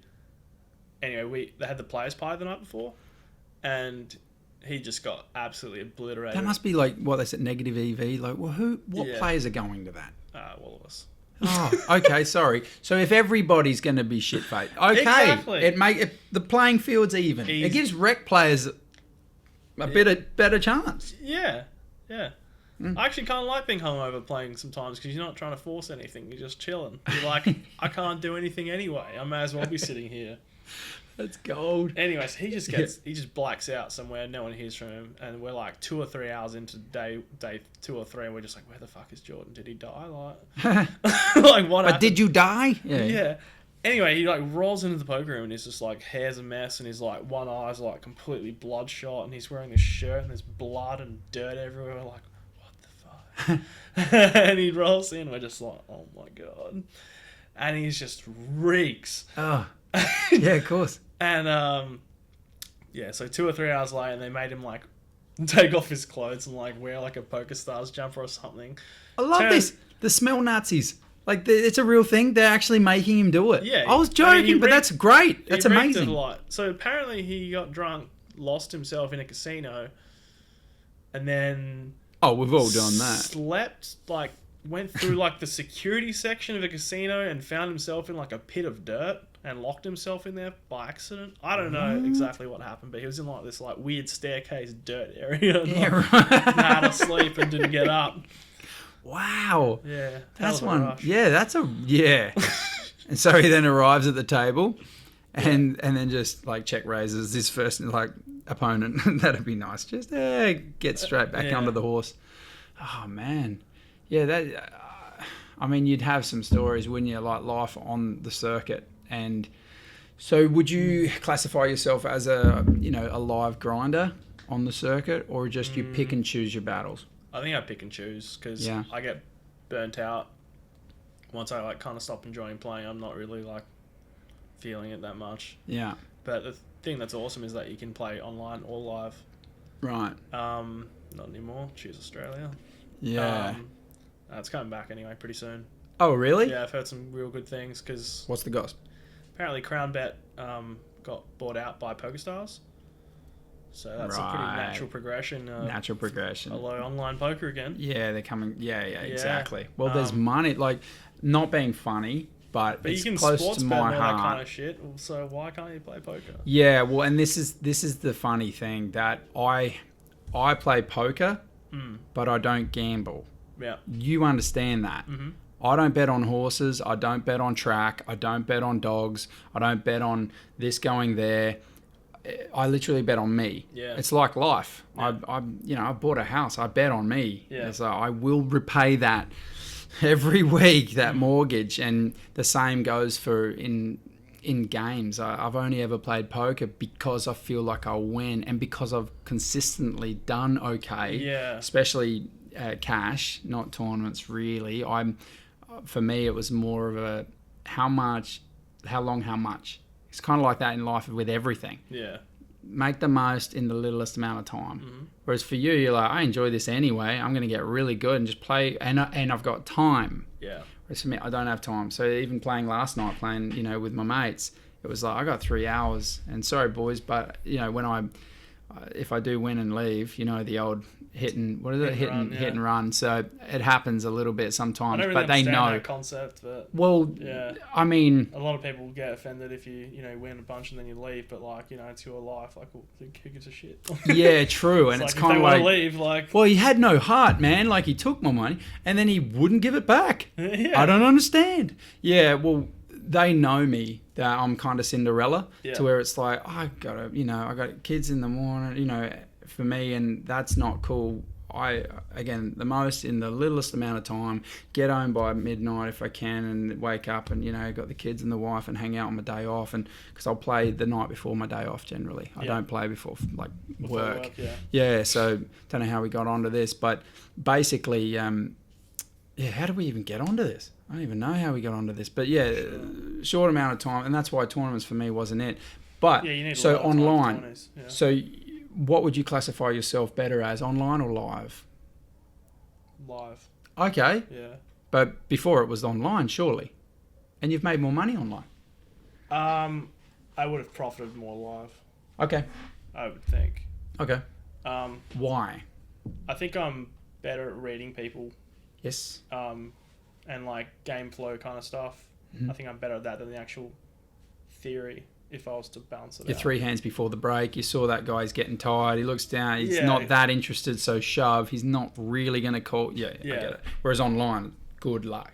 Yeah. You don't know. You don't know what the other person's doing. He's on the dunny, and he's literally on his lap. You don't know. Every time I'm taking a dump and I'm playing on poker, Aces. I feel like things just keep popping off. Like, you don't get any time to spare. It's my theory that something's going on.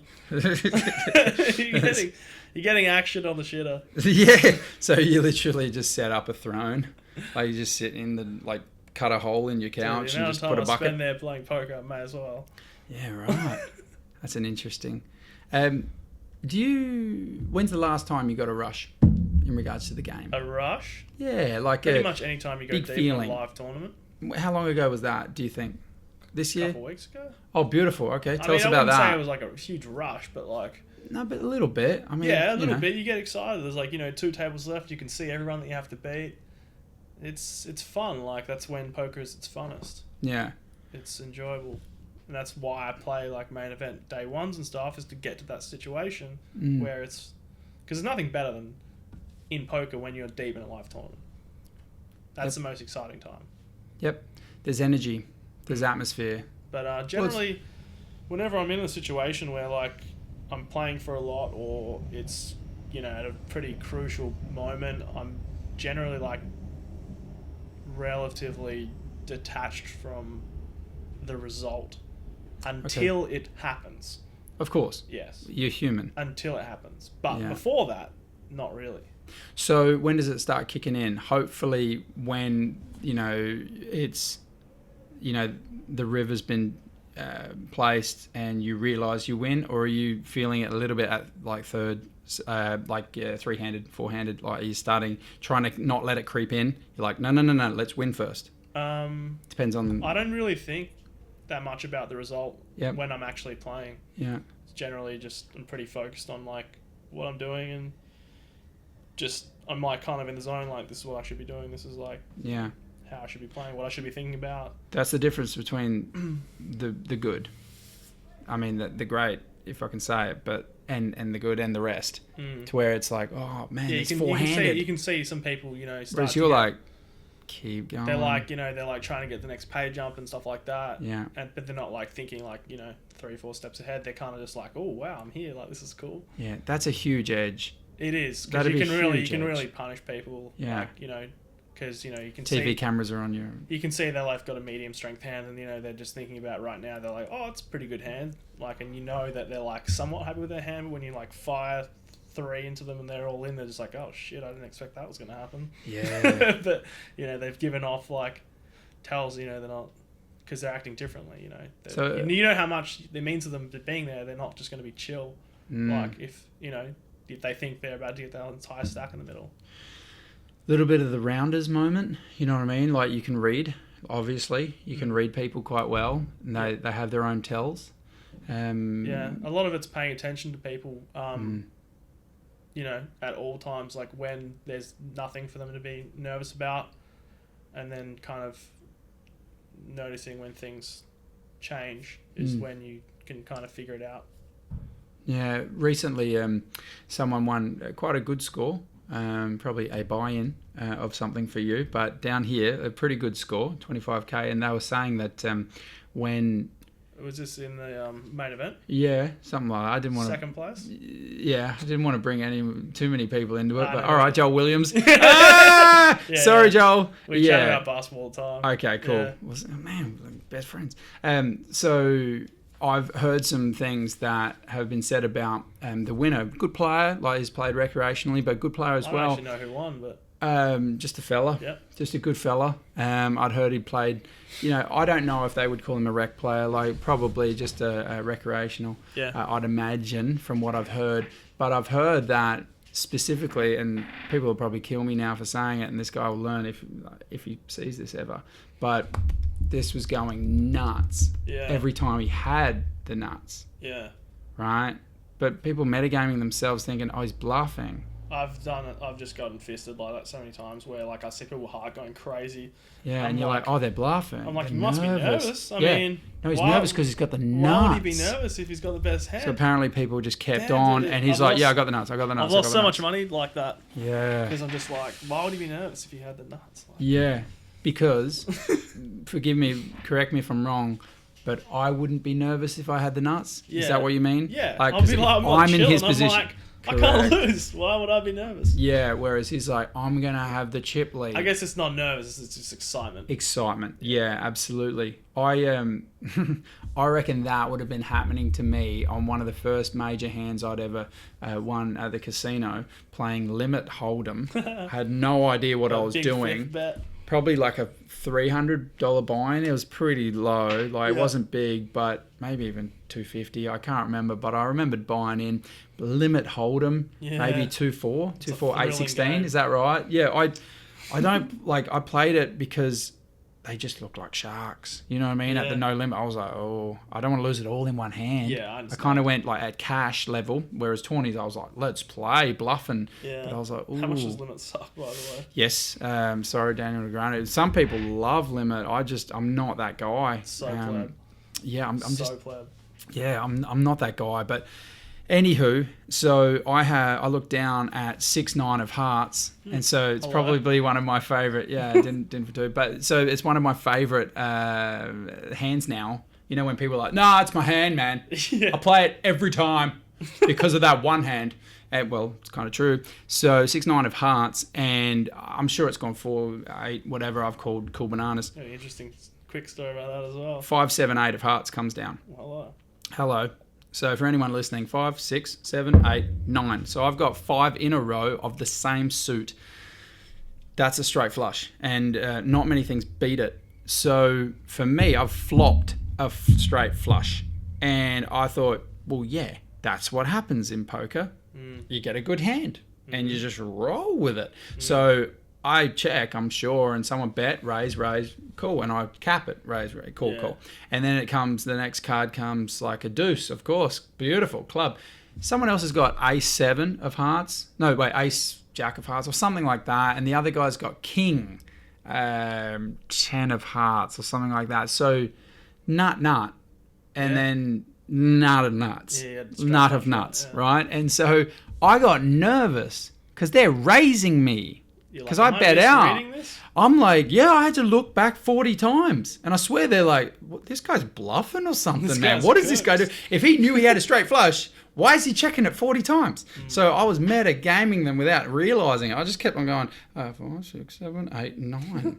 I swear I've got it. And I was kind of like looking at him like, just leave it. I've got it. Yeah. Like, what are you doing? I felt bad. Yeah. I ended up raking, I think, a $600 limit pot. Nice. Whatever it was. Like, and I went, yeah, this is how we play. And then, you know, and then you realize, and then you go, all right, next time I am playing no limit, there goes a buy-in. I was like, whoops. You know what I mean? It's not as easy as that. And you start to realize, and then you see hands where someone bet, raise, call, bet, raise, re-raise, call, bet, raise, queen high. I know I'm good. And it win. Yeah. And I was like, oh, jeepers, I'm on a whole different, like, whoa. Like, I saw that and I was like, all right, I'm just going to take my $200 and walk. I couldn't believe it. Like, queen high. And he called knowing queen high was good because the guy is busted straight. Yeah. Somehow. Yeah. I went, yeah, I'm in the wrong game. No, because that's tight. Like, that's when you're like, ugh. Like, even last night, like, playing this, you know, home games, whatever, it's fun.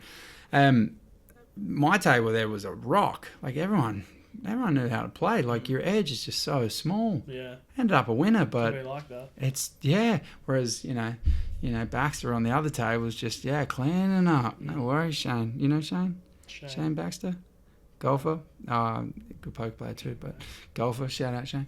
But yeah, he was just cleaning up. I don't know what he left with. That's the difference with poker too. Could have punted it off. Who knows? Oh, some people can punt. Oh, they can. Depends on how much they drink. Some of my best friends are the best punters out there. All right. I'm going to shut up for a second. Go. I'm not going to say who it is, but go on. If he ever reads it, hears this, he'll know. Sees it, hears it. He's going to know from that twinkle. You are the worst Jew I've ever met. Oh! that's the biggest clue. The Jew. I love the Jew. Oh, okay. I know who we're talking about. He punts. He's the best. I love him. Yeah, but he's won you money. Yeah, he's won you. Oh, sorry. Oh, pardon me. Sorry. Yeah. The good Jew. He's a good boy. He's a good boy. Sorry. Okay, we won't go there. But anyway, some of your biggest scores have literally come from other people. Yeah, and that's awesome. Yeah, that was pretty sweet. That's entrepreneurial. Like seriously, that's saying I believe in you. I trust in your business within a business. Yeah, you're gonna make me money. Yeah, it doesn't always pay off, but. It did. It did. And it has a few times, no? A couple times, yeah, a few times. You get burned a few times as well. Yeah, of course, yeah. Have you ever been really burned, like lost money completely, they won't pay you back? Yeah. Oh, really? Yeah. Yeah. See, my rule was always, I'm never loaning money. I'm not in the business, so I'm sure if I was in the business, I might be. So you've been burned? Wouldn't recommend it. Yeah? Like solid, 6 figures, still owing? Nah. Well, from a staking deal, yeah. Yeah. Oh, really? Yeah. That hurts. Yeah. Yeah. But, you know, with those guys, I've also had guys that have made me that much as well. So true, kind of like a double-edged sword. Yeah. Do those guys get a bad name in the game? Like, how do they keep getting staked? Because I watched some Twitter threads, and people are like, how do they not know? And we're talking high-profile poker players. About scamming or scamming and people and just I'll pay you back, I will, and then they get a big score and people then like rolling around still that like scam like heaps of people, and for some reason people just turn a blind eye. That's not cool, man. Some real scumbags in the poker community. Guess when there's money and gambling, you know, sometimes you don't always get the best people in the world. A little bit. It comes with the territory. A little bit. Anything other than Texas Hold'em, have you played before? Like, I'm pretty sure you're pretty good at backgammon. Yeah, I used to play backgammon a lot when I was younger. I can't even spell backgammon, but... Not really for money or anything, but again, with the ranking systems and like the free money and stuff, and I was on this... Yeah, I used to grind this site real hard. I can't remember what it was called actually, but I was 13. So it's a long time ago. How did you learn to play backgammon? My dad. Okay. His dad taught him. Yeah. And he taught me. What's your family lineage? Where's the name come from? Greek. Yeah. I don't want to presume. You don't want you got a healthy beard. You know. I'm sure. What's grandma? Is it Nonna or like? I'm sure someone called it. Yeah. Of course. Oh, yeah. I'm the worst. Shout out to our Sophie. I'm very close with some Greek people, and so my kids so there is Sophie, Grandma Sophie. Crazy. And I'm really keen to know that you seem very comfortable in yourself in life because of you have been successful. I've got a picture on the screen. It's been there for too long now already, but I'm sure it will fix it. The iceberg illusion. So basically, success is right up on top, all good. That's what people see. Yeah, it's an iceberg, and that's what people don't see. Yeah. This is play money right here. Oh, yeah. Do you know what I mean? Like that for me, and that's keep why that disappointment all the way up the top if you're talking about poker. Poker, disappointment. Just keep that at the top of the iceberg. Yeah, because success, and then you play the next day in a 5K, 10K, whatever, and some dude just flogs you. But yeah, I guess that's for everything, really. Yeah. That. No, most definitely. And if people are just listening, basically it's a picture of an iceberg, the iceberg illusion, success up top, and then on both sides you got either persistence, dedication, hard work, good habits, failure, sacrifice, disappointment. That's all under the surface. You don't see all those things, and it's funny, but poker's one of those things. You do not see all those things, especially if it's you really don't. online. Unless you're with living with someone or you're close friends with them. People just.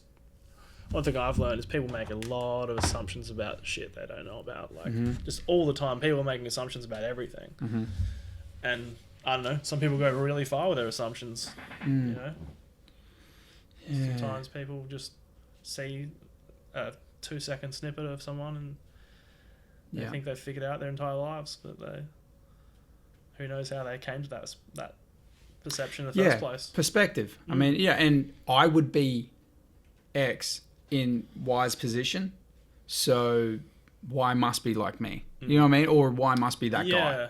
It's like, because I would be like that. Yeah. I've had that in my own life with just different things from family, and it's like, you can't do that because I wouldn't do it. Yeah. Like, they wouldn't say it, people but I know put that's themselves in other people's shoes because they can't think the way they think. Yeah, exactly. I think that's the thing that poker players are quite good at is being able to put themselves in different people's shoes and trying to understand the way they're thinking, because that's the only way you can really beat them. Yeah, correct. Another picture. I've got a few pictures. We may as well go through them. Nice. Make it something a little bit different, interesting. So here's. Sorry. How many nudes? Nah.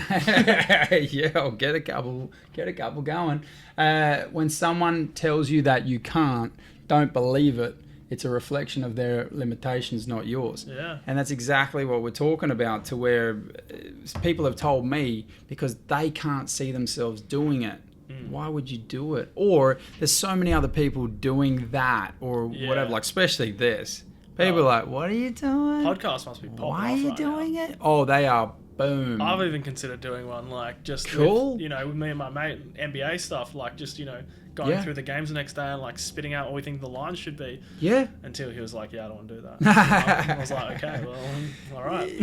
Yeah. We're going to podcast then, fine. Yeah, well, it's true. You find out exactly who you are when you face a little adversity. And so the adversity in life comes, and how you react to that adversity will tell you the type of person you are and how far you'll go with whatever it is. You do push-ups and you do one. When you've done none and you do one, they're not tough. fun. No. Yeah. Push-ups ain't the greatest thing in the world. And it's the same thing in different parts of our lives, to where adversity comes.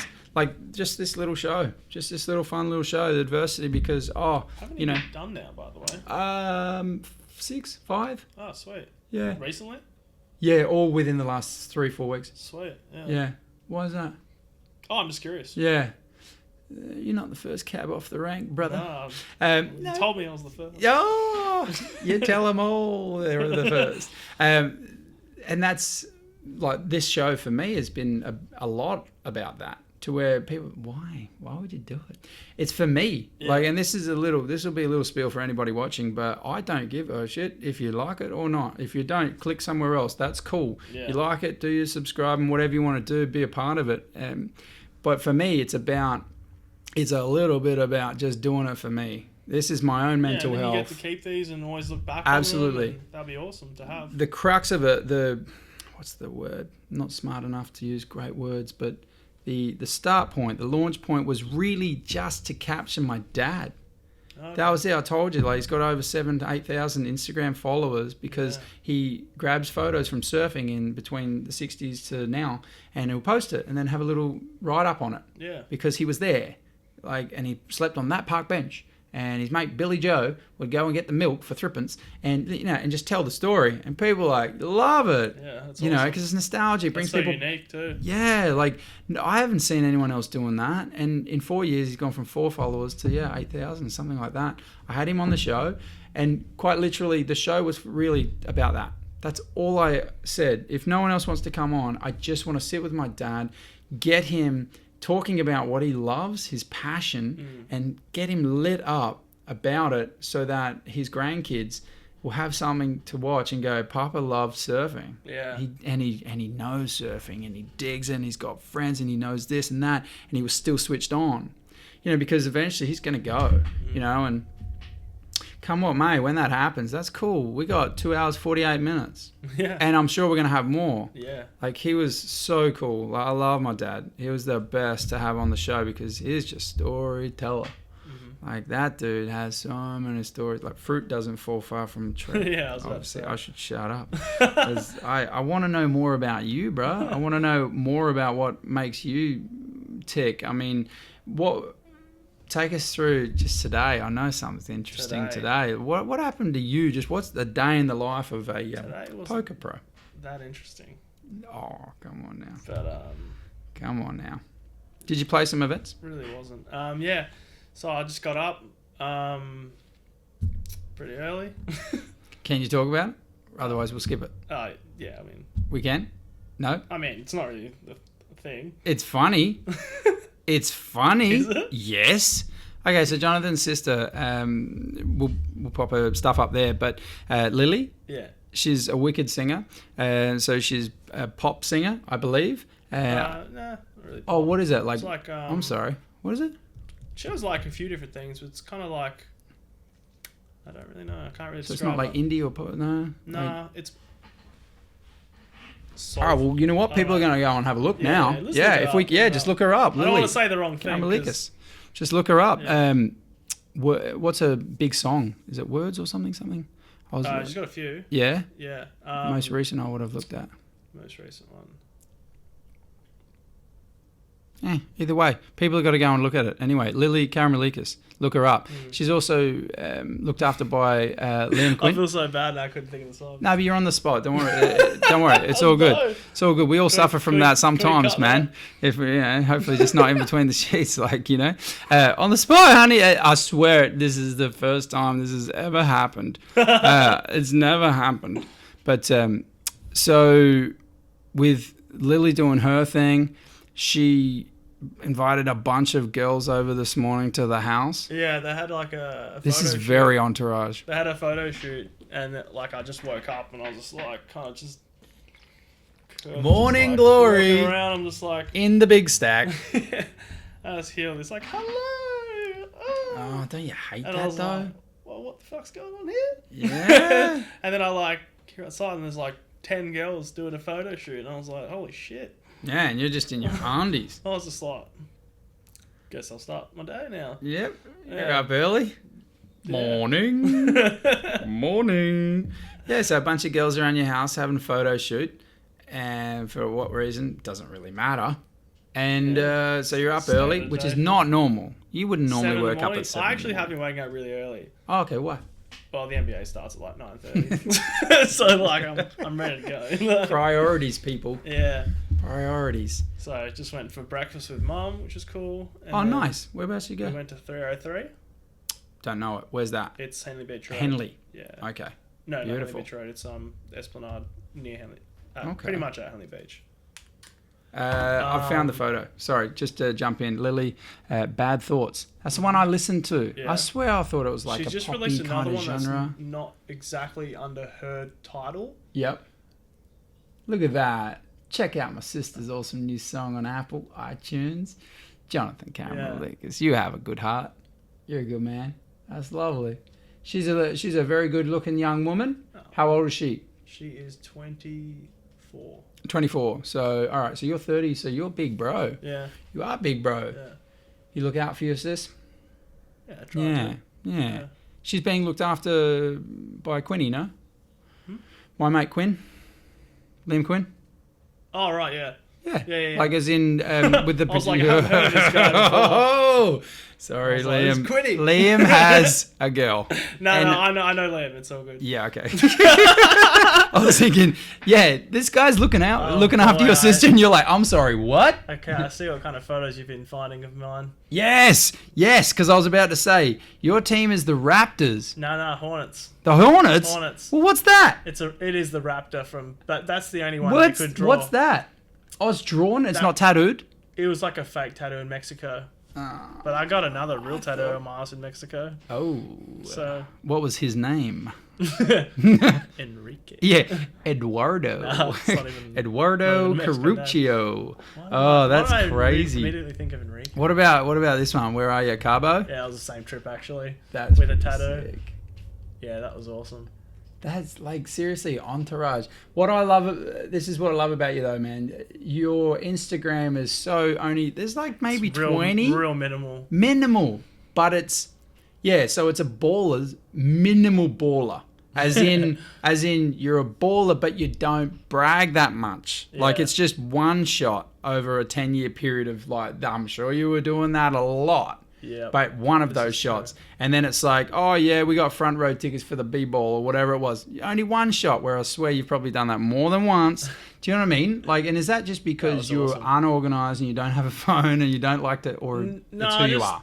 I just don't really think it's that important to like show everyone what you're doing. Like, I feel like the people that are in the know in your life know what you're doing anyway. So why would I want someone who barely knows me to have a little snapshot of my life? Because as I said before, people make huge assumptions about everything from such a small amount of information. So I feel like it's best to just not do that. Well, yeah, I looked at your Instagram and thought you had a tattoo of the thing. Yeah. And you're like, it's a taco. it's a taco. It's a taco. That's solid. Yeah. I can't then say, yeah, me too. It was really No, I funny don't have because that trip, right, that was one of the last photos of our entire group, about 14 of us. Mhm. And when we first got there a month ago, we were like, we should do a short straw, and whoever loses has to get a tattoo on their ass.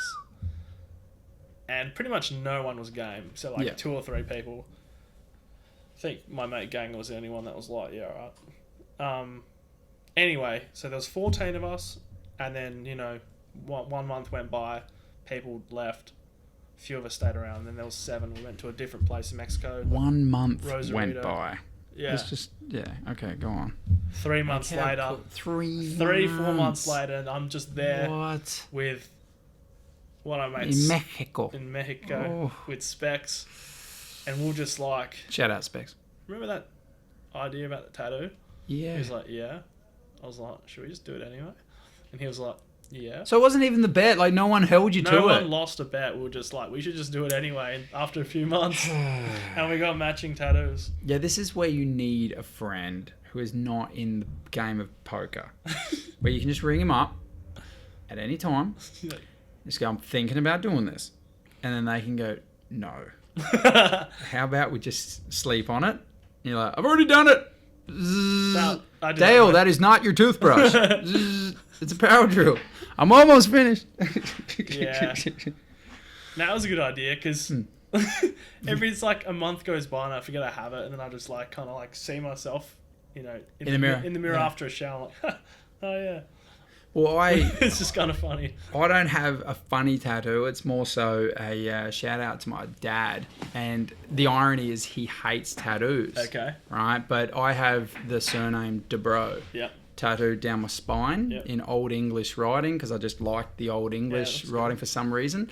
And so I always said, I want a tattoo of some description at some point. It took years to work out what I actually wanted. So I think I was about 20, 21 by the time I actually got it. Maybe even 22, 23. I can't exactly remember.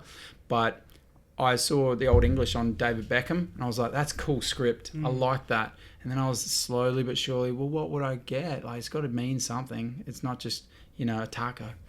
And so for me, which I'm sure it means enough. Sorry, I didn't mean that. But I said... Tacos are very important. Very damn important. Who doesn't like a taco or a buffet? But I don't want to be friends with people that don't. I love a buffet. I love tacos. Do you hard shell or a No. soft shell? Hard shell is not even a thing in Mexico. Yeah. Doesn't exist. Yeah. That's like a shrimp on the barbie here. It's like, man, we don't even do that. Yeah, I have done that before, but yeah, it's not a thing. not even a Dude, thing. the tacos someplace in Mexico. Oh my god, Amazing. it's just life changing.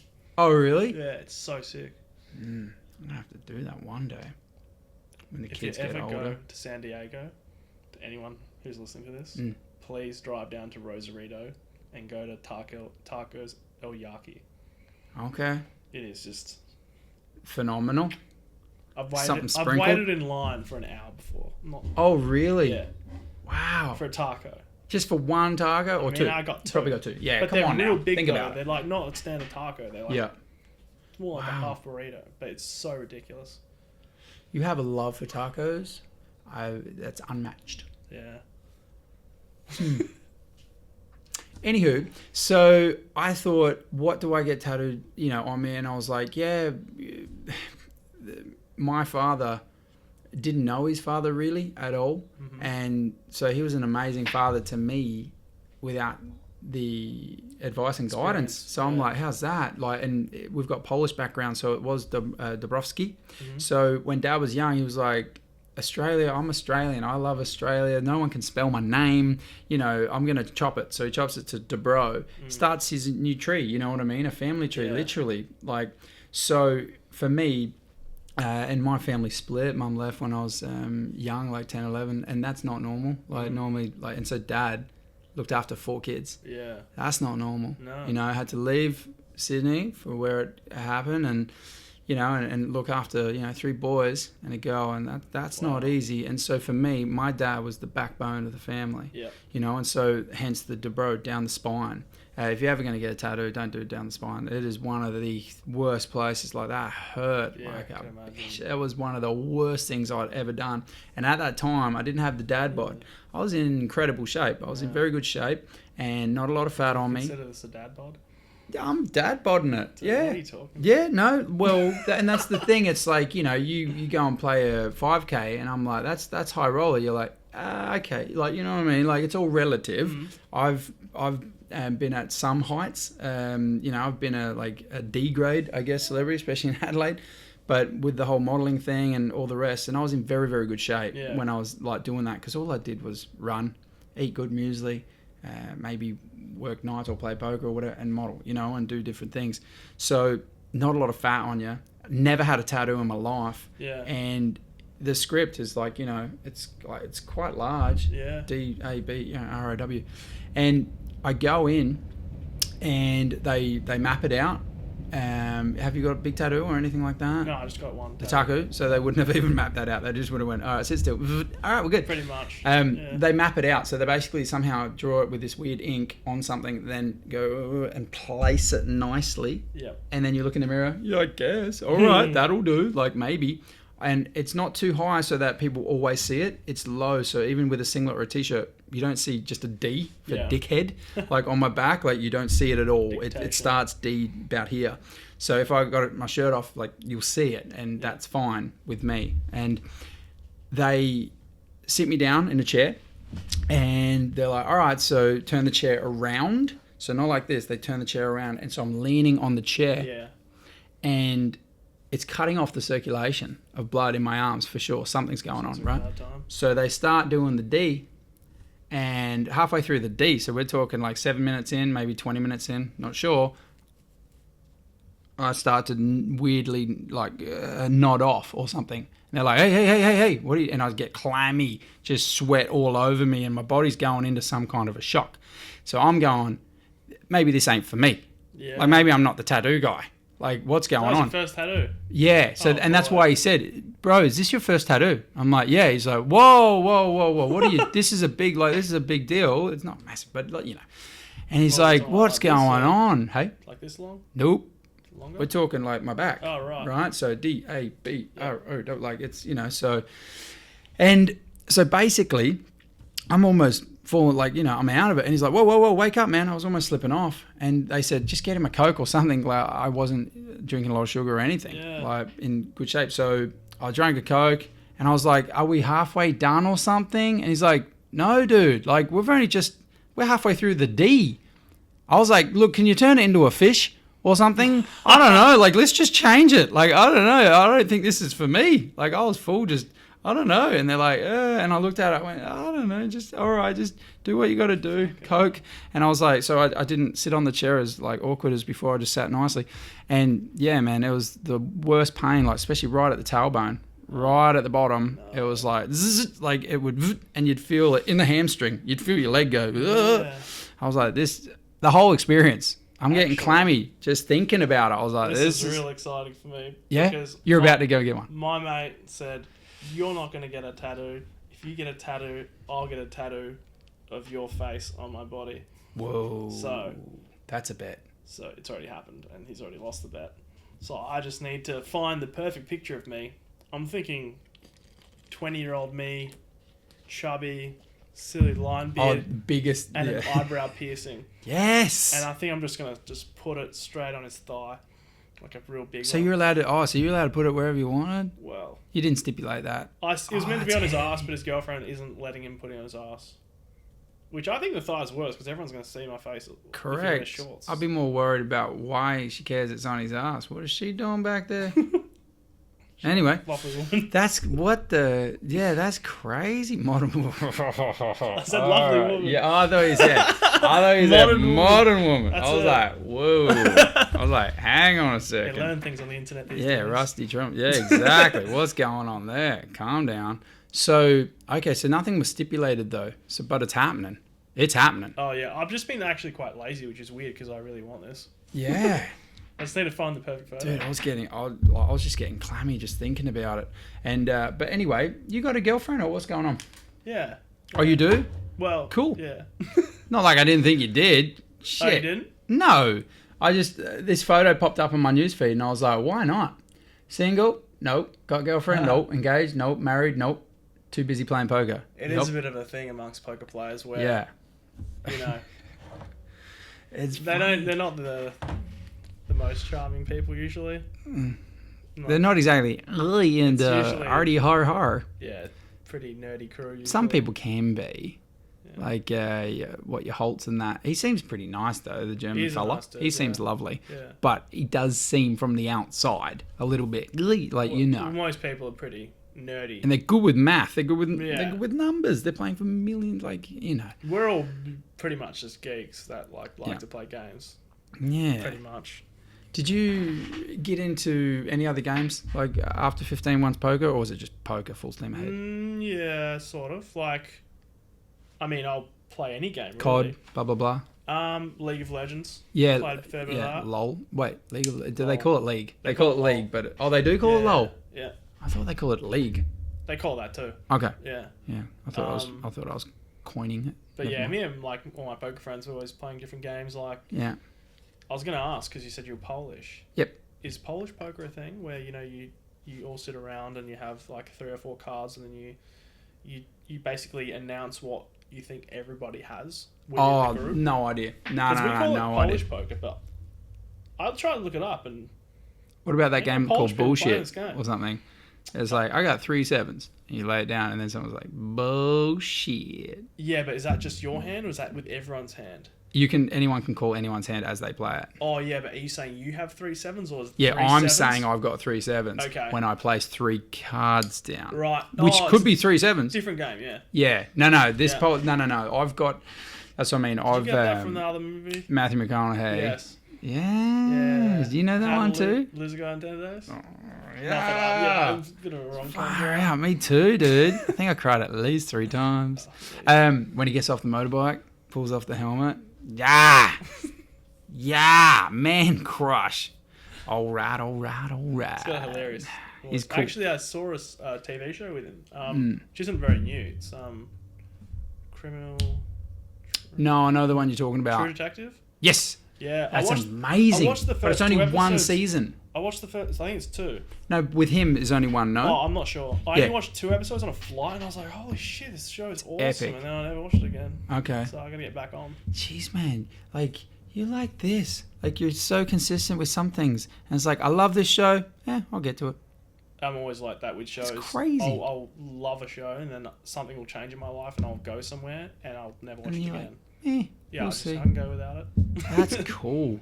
I got right into Netflix with Making a Murderer. I watched Have like you? 5 or 6 episodes. And I was like, are they even going to tell us what's happening? I'm like, this show's dead to me. No, keep going. It's in the bin. It's amazing. It will change your life, and I don't know how, just in what way, but it does. It makes he's innocent. I'm telling you, if anyone's watching, he's innocent.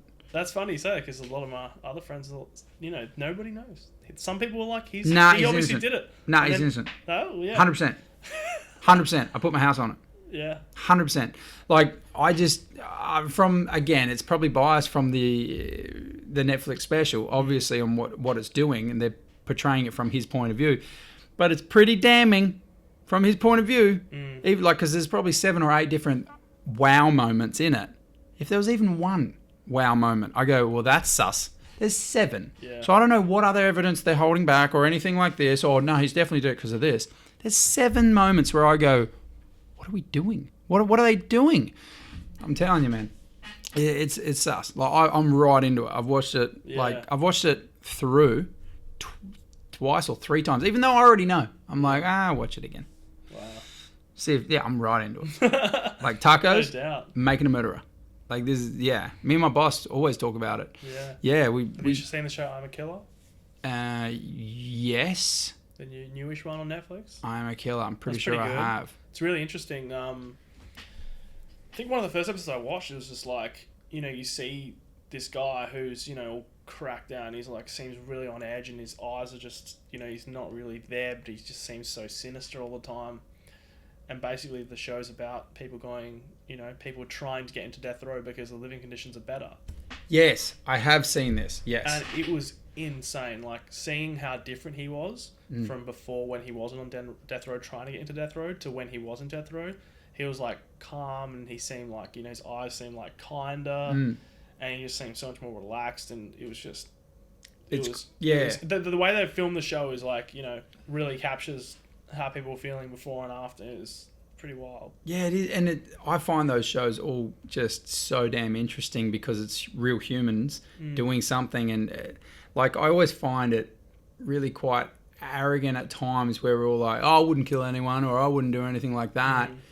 Nah, man, depends. Like, it depends on the situation in Put life. yourself in any situation. Where That's what I'm saying, man. I'm not arrogant enough. Like, don't come and lock me up. But I'm just not arrogant enough to say, no, I'd never kill someone, or I'd never do that. You don't know, man. You see something nasty happen to someone you love, or something happens, you don't know until you're in that spot, and then you're in that spot. Yeah. And the life right thing, just smacks you in the face. sometimes the right thing would be to kill that person. I'm sure there are situations Be where cool, Jono, but that it's is true. the right thing to do. My little kid comes out. It was the right thing to do, Daddy.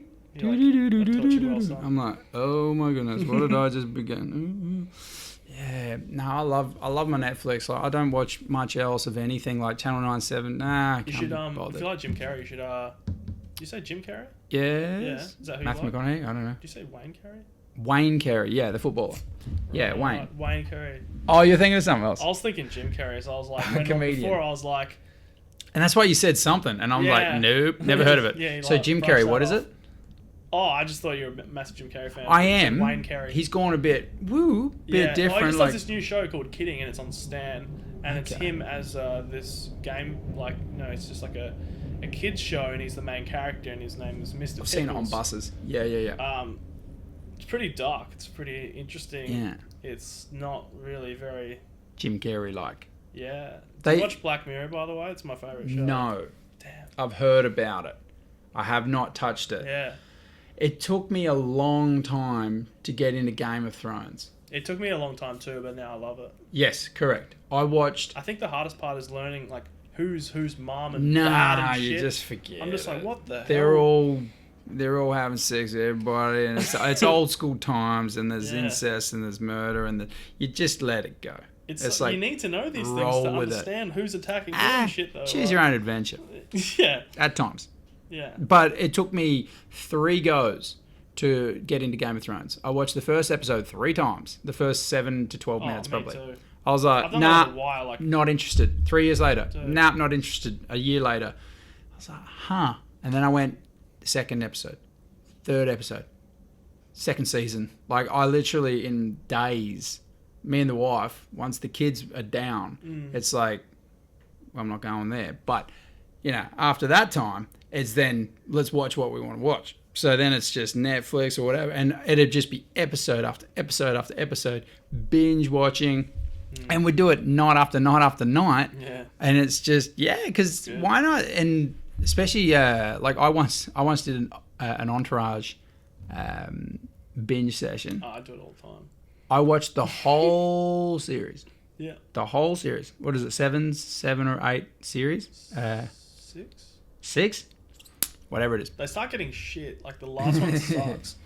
Like, you take that back. You take that back. But I watched the whole thing in a day and a half, maybe. Like, literally, we were up. Oh, yeah. Like, it's an easy show to watch because the episodes are so entertaining and they're like 20 minutes and they just, Next one. Yeah. And yeah, Bungie and I, we literally watched it from 7 in the morning, 7 or 8 in the morning. We were like, do you want to watch some Entourage? I was like, yeah. And he's like, let's watch from the beginning. That'll be all right. Whole day. Then the next night till probably about 4 in the morning. Yeah. Just. I actually did that like 3 weeks ago. Oh, yeah. Yeah. How good's the opening song? Yeah, it really pumps you up. Yeah, doesn't it? I mean, the fact that I know it off by heart, it's like, oh, I know this. But yeah, that's definitely a show that, for me, I watched because of the background in some acting and stuff like that, to where, you know, I go, oh, yeah, with Vince and going into auditions and different things. I was like, yeah, you know, I've seen that kind of side of life, but drama makes it. Yeah. You know what I mean? And Ari Gold, Ari, I mean, it's drama and Ari. Like, the way Ari treats old mate. Lloyd! I know. Oh, man. It's one of my favourite things. He's such a piece of shit, but you love him. Yeah. Yeah. Well, and that's what's funny. Like, if you're not into it, like if you're not into Entourage, you're not into like bromances, you're not going to be into this podcast either. Yeah, you're not going to be into this. You should have switched off a long time ago. The other day I saw you months ago, and I saw you at an MMA event, and that's what tweaked my interest in you as well, because I was like, well, that time you didn't say anything. Yeah, no, I was the creeper. I was that guy. I was in the corner, and I was the like, binoculars over there. Yeah, I was like, I know that guy. Yeah. I was there. I think I was there with a mate. Perhaps. You guys watching anyone in particular? No, I sold a car to the promoter, Craig Ike. He'll be on the show soon, by the way. I'm looking forward to having him on, because just talk all things his life, his journey in mixed martial arts, and the way he was a fighter and now a gym owner and now promoter. He's the Dana White of Adelaide, literally. And got the bald head and everything. Perfect. And so he's just a really interesting guy. And I saw you at one of the events, and I just saw you in passing, and I was like, is that Jonathan? Pretty sure it was, because we've never been mates. Like, we've known each other from afar. Like, because you knew my wife, so it was like, I know you sort of. I know you, and I know some of your friends. You'd know some of my friends. Joel Williams, you know, runner up. Start calling him runner up. He won't be happy with that. I guarantee you. Yeah. But and for me, that's why it was fun to see you there, because then there was suddenly there's another connection here. Yeah. What's your interest in MMA? Well, so. It was it's funny because a friend of mine, Anthony, he was fighting.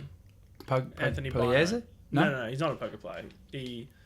We play squash together at the gym, and we've been mates for like a few years. You play squash? Yeah. Cool. Not like. That's a weird game. Not like seriously. No, but that's a weird game. That's that's hard on cardio. Oh, it's that's hardcore on cardio. I remember something you don't know about me is I used to play table tennis real seriously. Oh, really? Went to China and everything. Ping pong. Yeah, ping pong. Woo! Yeah. I gotta pay. Dish. That's awesome. Cool, man. Yeah. Huh. But anyway, so he was fighting, and I was like, oh, let's go down and support him. And, so I sat next to his sister. What was his surname, sorry? What was his surname? Bino. Okay, cool. What weight category? Is he flyweight? Is he... I would say... light? I actually don't know, but probably lightweight. Okay. Yeah. Okay, cool. Yeah. So he's not a big guy. That's cool. No, it's kind of McGregor's weight probably category. Like my height, but like, you know. Yeah, so he's probably like a few lightweight. less kilos, I guess. What else? You're fine, brother. That's all good. And so now you date his sister. Yeah. Adelaide, huh? Yeah. Gotta love it. Yeah. If you got nothing to hide, nothing wrong with Adelaide.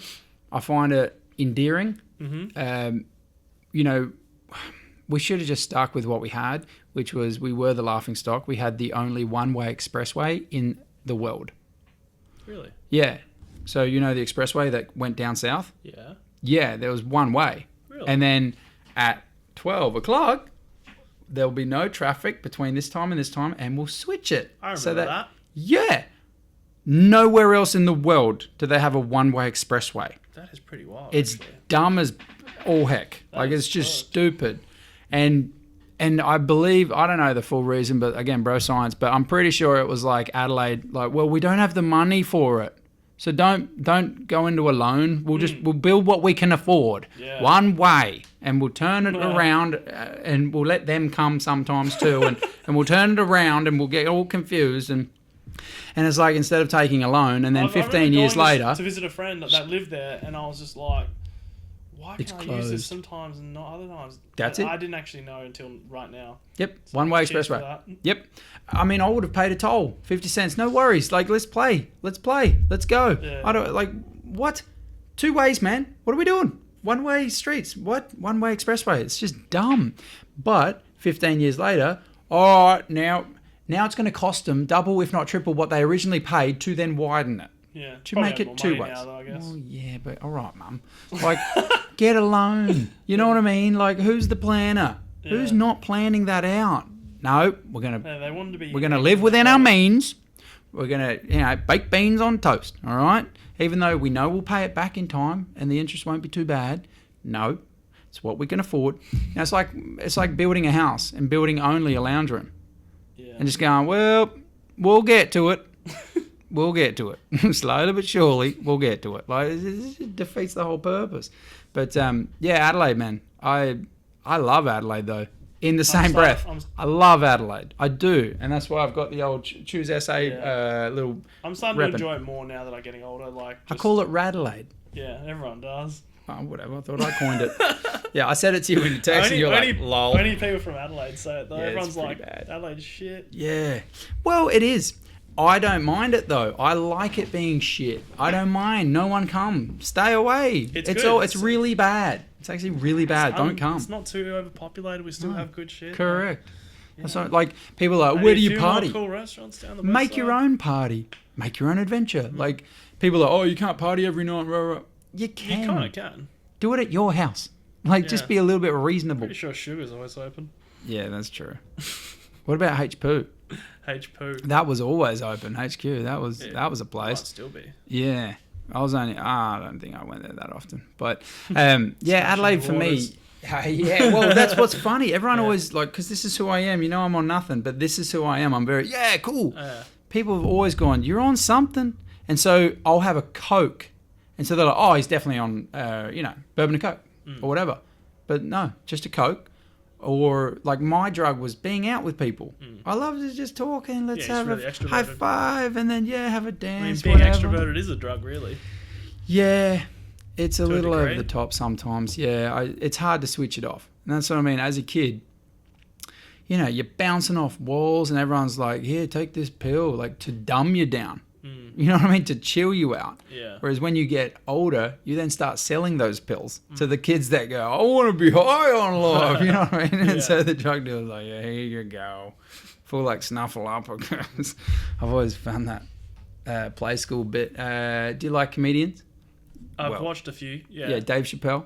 Okay. I haven't seen too much Chappelle, which is kind of ludicrous to stand up. Yeah. But I've seen a bit of it. Well, he does Sesame really Street. funny. And he says, Snuffleupagus is like the depressed guy. It's like, oh, hello, how are you? Not too How it is in good. Sesame Street? Yeah, and then he's like, the Count? He goes, Yeah. that dude's a pimp. He's like, 1 slap, 2 slap, Like, he does this whole bit, and I'm like, man, that's funny. And then he's like, and the Grouch, he's like, don't talk to the Grouch. He's in a bin, and they're just all judgy to the Grouch. Yeah, oh man, it's classic. You went to Carl Barron last night, didn't you? I did, yeah. What'd you think? Well, it was the first time I ever really listened to Carl Barron, but I thought it was hilarious. Yeah, simple. It was really good. Was Very it like simple, but was all right? Simple really, humor. really good. Yeah. Did he? I wonder because again, the best of the best always make it look like it's just on the fly when he's got something planned, obviously, the whole way. Did he do a bit about like Elizabeth or Burnside? No. Okay, so that was really ad-lib. That's sick. Yeah. So basically, some guy got lippy, and so somehow he's like, oh, all right, man, where are you from? And he's like, Elizabeth. Oh! Everybody just erupted like, whoa, I mean, people were yelling shit out, and he told him to shut up, and it was pretty funny. Like, and so he's like, whoa, like, because it took him by surprise. He's like, Elizabeth, what's wrong about that? And he goes, that sounds like nice.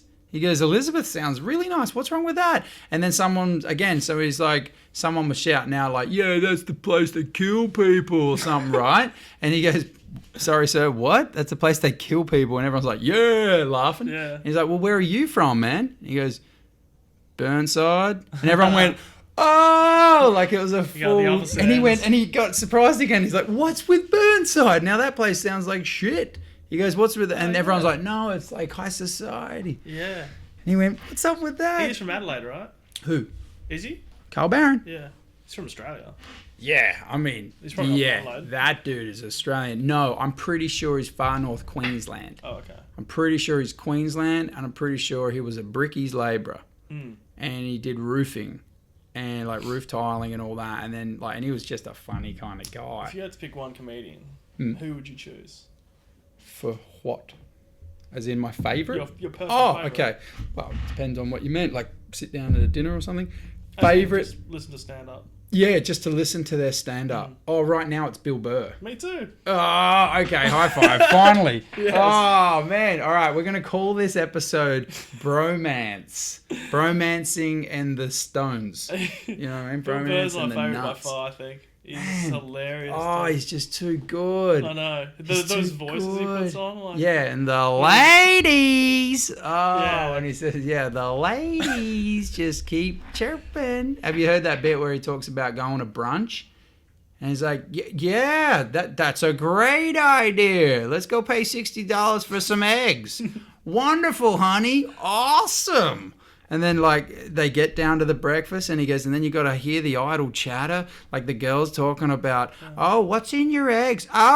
Is it pesto? Is it pesto? No, it's asparagus. Oh, it's asparagus. He's like, leave me alone, Yeah, man, he's so good. Oh, Bill Burr is... What's going on, man? How come I've lived for 33 years and I've only just met you? In this kind of a way. That's crazy. So, you're 30 now, yeah? Yeah. Yeah, I'm 33. That's what I mean. I turned 34 soon. And, I didn't feel any different. Turning 30, nothing real... I mean, but... Look, you are living a life of luxury. You are living a great life. Yeah. But what I respect about you is you've built it, man. You have built that. That is a feather in the cap, dude. Seriously, grinding play money should be on your tombstone. Literally, 1989 or whatever it was when you were born. 1988. Yeah. I was close. 1988, that dash, it should be grinded play money. Because that's the crux of who you are.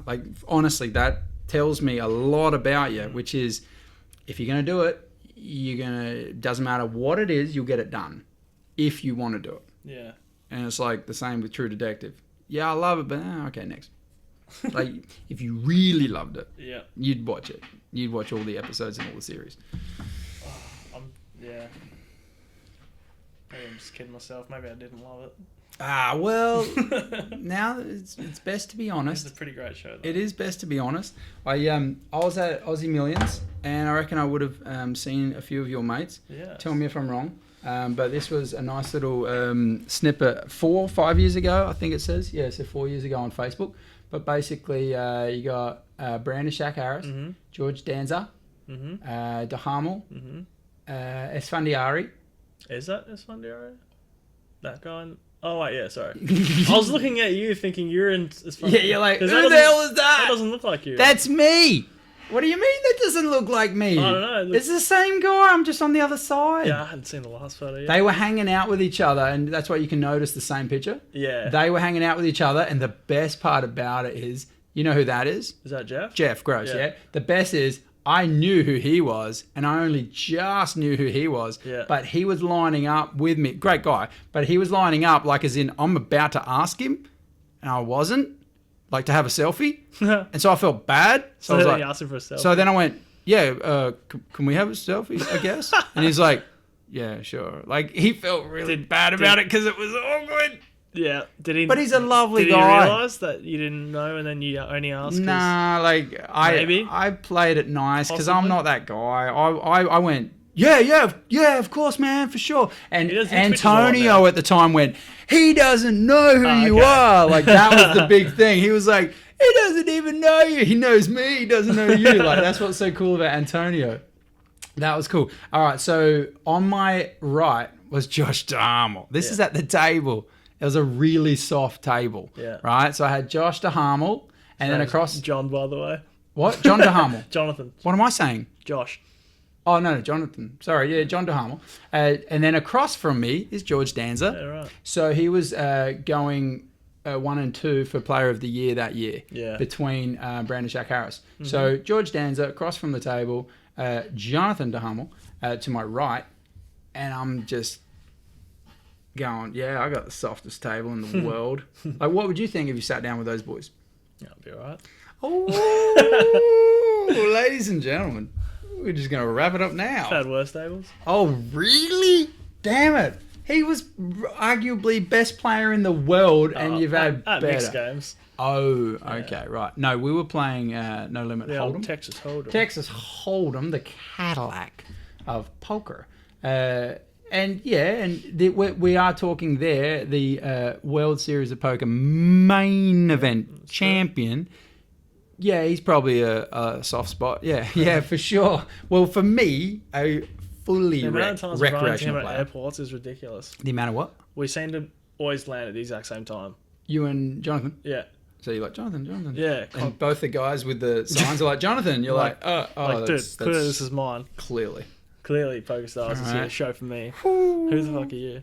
Topic, yeah. Oh, that's gold. That is gold. But yeah, so, and it's funny because that year, I'll tell you loosely, it's not going to be the greatest story in the world, but I got a great read on George Danza and played him with third pair. Nice. And that's what got me to meet Brandon because for some reason You would have been Brandon anti-sweating George. yeah, and I knew he was sweating what's going on. Yeah. And I just introed myself because he seemed really lovely. Yeah, like, he's a good dude. yeah. Yeah, because I met him at Ozymandias as well because we would always end up at the same breakfast places. Every morning Alright. we would rock up and we're at the same breakfast place, and it just got kind of weird that like we weren't like talking or saying hello. You're both And he grabbing was- for the serviette. Oh, hi. Yeah, I would walk in and he's there, and then Army was kind of friends with him. Yeah. So yeah, we ended up just like not arranging to have breakfast with But each you just other rock every up. day, but we would also be at the same different breakfast place every day. And What time was breakfast though for you guys? Is it like it 10? wasn't 7? Yeah, 10. Yeah. Yeah. And so it's an all day. And so we just became Was it friends. Macca's? Nah, hell no.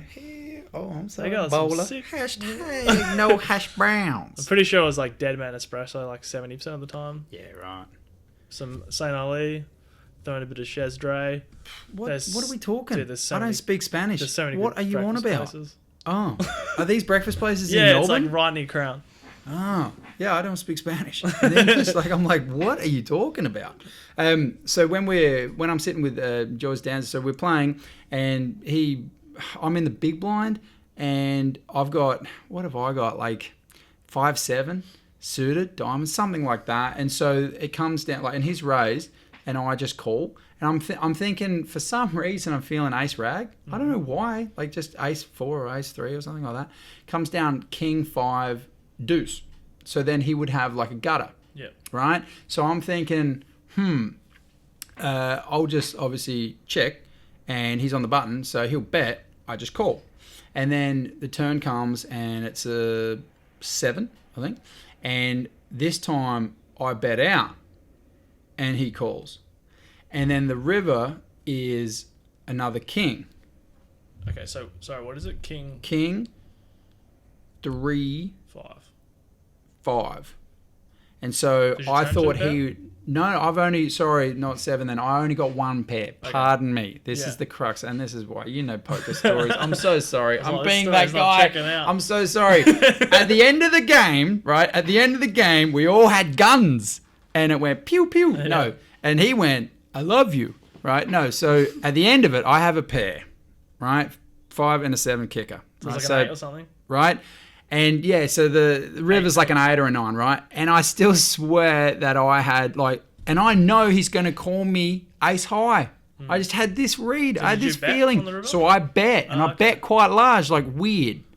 And he's like, What the hell? what are you doing? Like he kind of like German, like, you know, something like, and he's like, you know, moving his scarf around a bit, and he's looking at me funny, and I'm just like looking at him all good, and then I'm looking at the flop like nervous as, like real nervous, like trying to do the twitch thing, Yeah. and he eventually, Seizure. yeah, and I look back at him like, you know, a little bit, and he's just befuddled. So he's like, call. He has to see it now. Yeah, he's like, I call. And I'm like, I got a 5, it's good.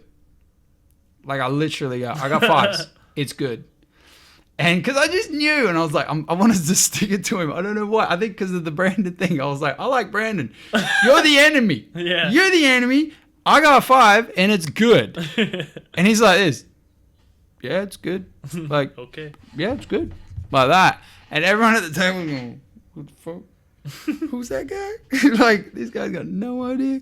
I end up busting 3 hands later, probably. But, and he ended up going on, I don't know, top 10. But I got that 1 on him. Yeah, that's all that matters. I'm that guy. How dumb. Did you do it because he was like a well-known player? I did it. No, I did it. No shit, because of Brandon. I was of like, Brandon? I was Like, I like, got he's Brandon's a nice back? guy. Yeah. And so I met Brandon. And I was like, yeah, I got Brandon's back. I'm Team Brandon. You know what I Yeah. mean? Nah, man. Like, you know. T-shirts. And he ended up losing. Like, ended up George ended up winning that year, didn't he? For the Player of the Year. I think so. Pretty sure. Yeah. So Brandon came second. So I was like, I got your back, bro. Yeah. I'm trying. Like 4th pair. Yeah. And I slam it on the table like, I'm good. Like, the guy's like, well, yeah, but mentally you've gone, dude. Like, he's like, yeah, nice hand, but you should see someone. Like, literally, Yeah. you're a bit gone here. But Glasses get in the way. you know Brandon though. How do you know Brandon? Yeah, because I'd run into him at breakfast every day. Oh, in Melbourne. Sorry, yeah. Yeah. Pardon me. Sorry, yeah. I thought that. And but for me, he just was a nice dude, like Yeah, he's a really good solid, and he had his missus at the time, so I guess they've been together for like solid. Yeah, and now years. he's proposed, and I think she's a beautiful Italian girl. she is Italian. Yeah, I'm pretty sure model. I think Yeah. Instagram fame She's a good something. model. Yeah, he's somewhat Actress? don't maybe. We all are. Yeah. Like, we all act. But at some point, she might have some kind of a thing going. But and he pumps that out a little bit, like, hey man, if you want to support my chick, like, she's doing this, and but he seems so really good down to together. earth. Hey, They're really good together. oh lovely, that's nice. Well, it I don't actually know seems him that well, way. but we've had breakfast a bunch. Yeah, well, that's all that matters, I guess.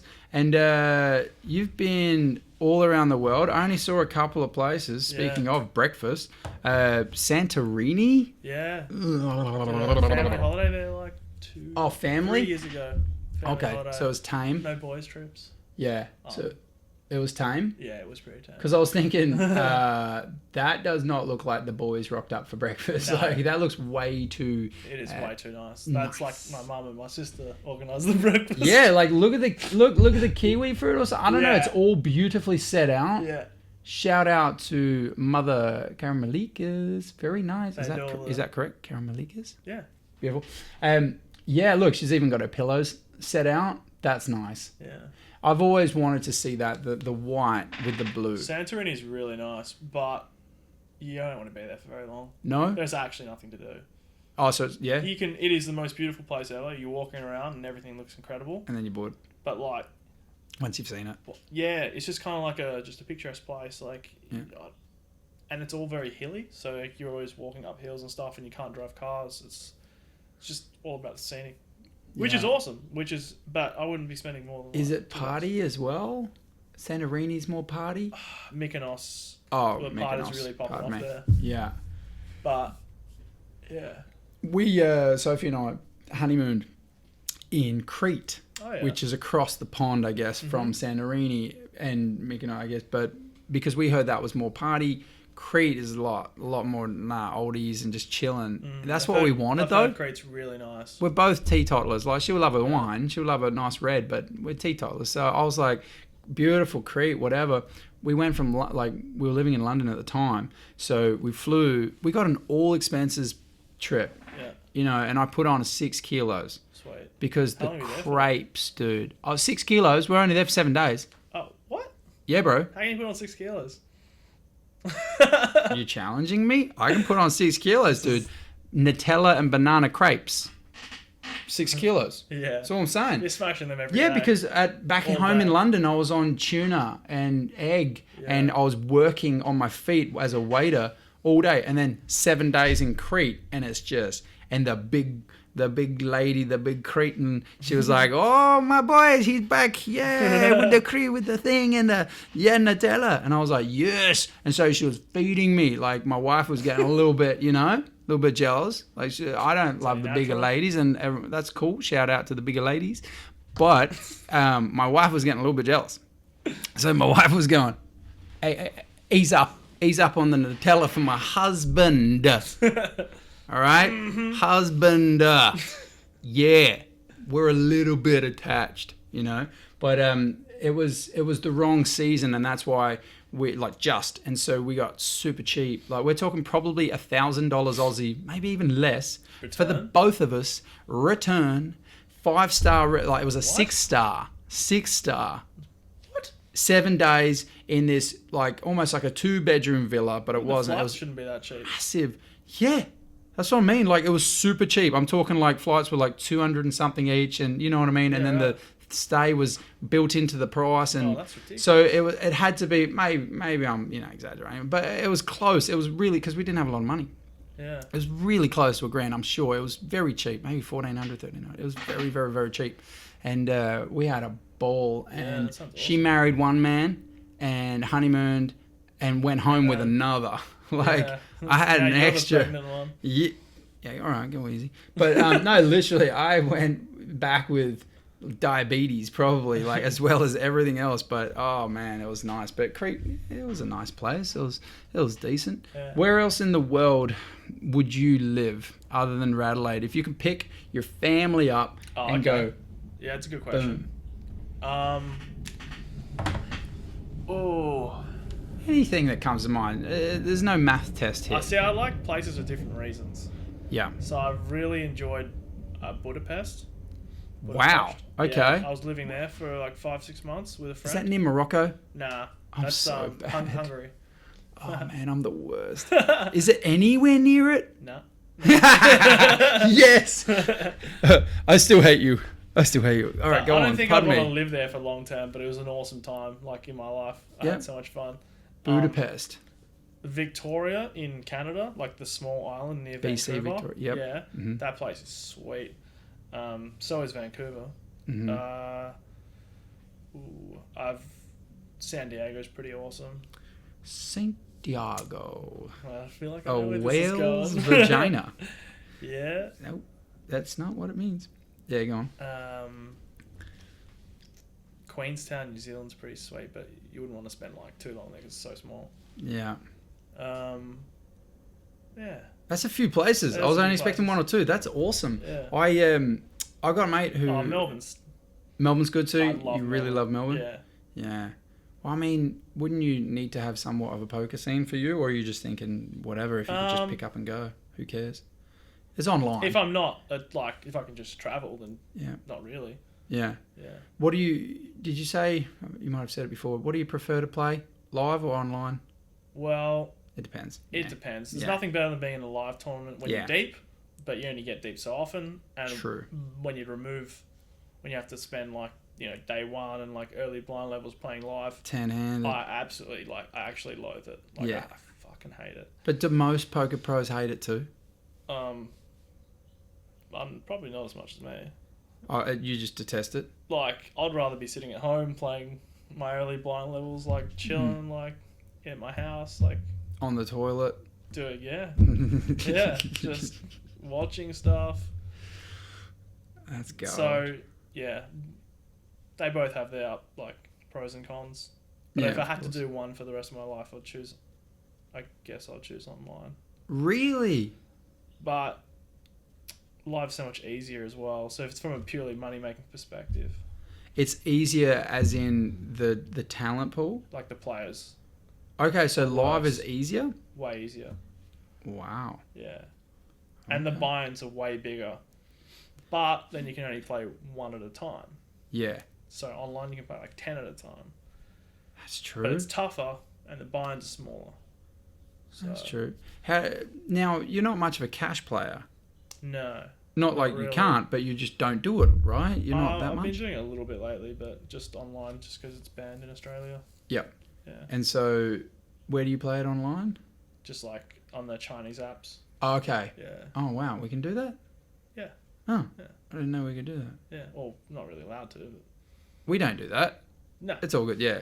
Play money, right? Yeah. Well, you grind and play money I'm just again? practicing, you know? Oh, repping the play money. You'll be back on Full Tilt to start again, or someone will Sure. do the play money.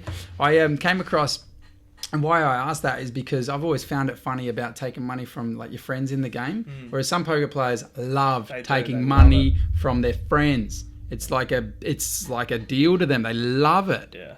Do you love it? No. Yeah, no. You have a heart. Not at all. We can still be friends. Yeah, because for me, it's a little bit about not playing that, right? This is Doyle Brunson, old as like, is he still with us? Yeah, he still is. Yeah, okay, sorry, pardon, I didn't mean funny, I have a but kind of funny has he- story about Doyle.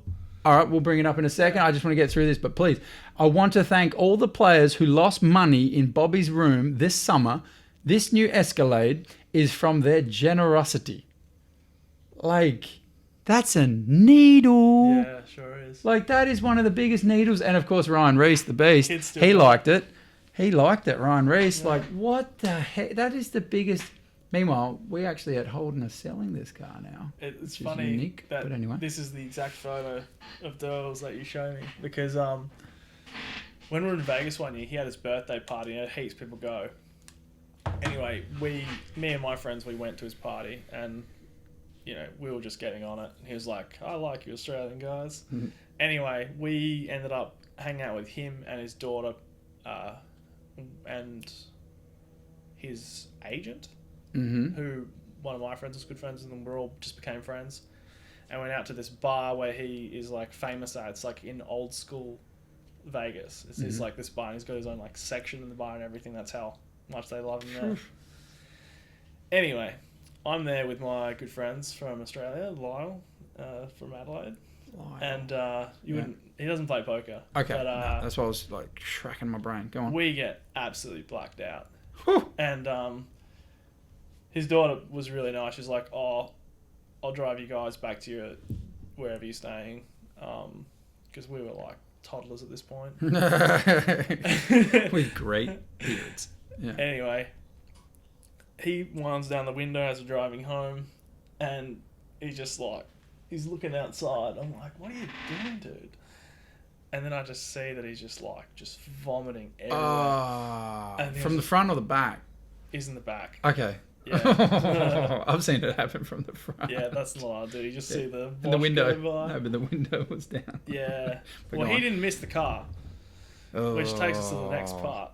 Oh. Anyhow, so we're blind. We're like, "Oh, we're really sorry, but like we've thrown up all over your car," which was actually looked very much like that car.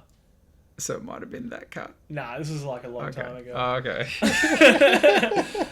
I'm much more mature now. Oh, Never do something like that. yeah. Anyway, goes so we're without going saying. through a car wash, and then we thought it'd be a sick idea to like take our clothes off and try and wash the car. What? Yeah, we thought it'd be hilarious. To, like, And wash the car Yeah. with, like... We're not in like a car wash, we're like in a self car wash. We like we kind of like got into the mode where we're like these like bikini chicks like washing a car at like 4 a.m. and we're all just cooked. I can imagine that'd be one of those not rom-coms, but the boys are like, yeah. Yeah. And it goes slow-mo. Yeah. And the boys are like rocking it. and It's he's exactly like, like yeah. well, in our minds it was like that. Yeah, you know what it was? It was like sirens playing in the background. Everyone's like, what are these weirdos doing? Yeah. Oh, that's funny, man. That's funny. That was a good time. Yeah. I'm sure you'd have some stories. That's what I mean. Like, you've travelled a lot. You I think I'm slowing down a little bit. Yeah, you are. Yeah, I'm enjoying having a bit more routine and like just being in one place and just kind of focusing on like, being in one place. Yeah, getting into a routine. What's a routine for you? What's a normal day? Not this morning with models and the rest. What's a normal routine for you? Do you like to get your 8 hours sleep? Are you one of those guys? Because I am. I have to have 8.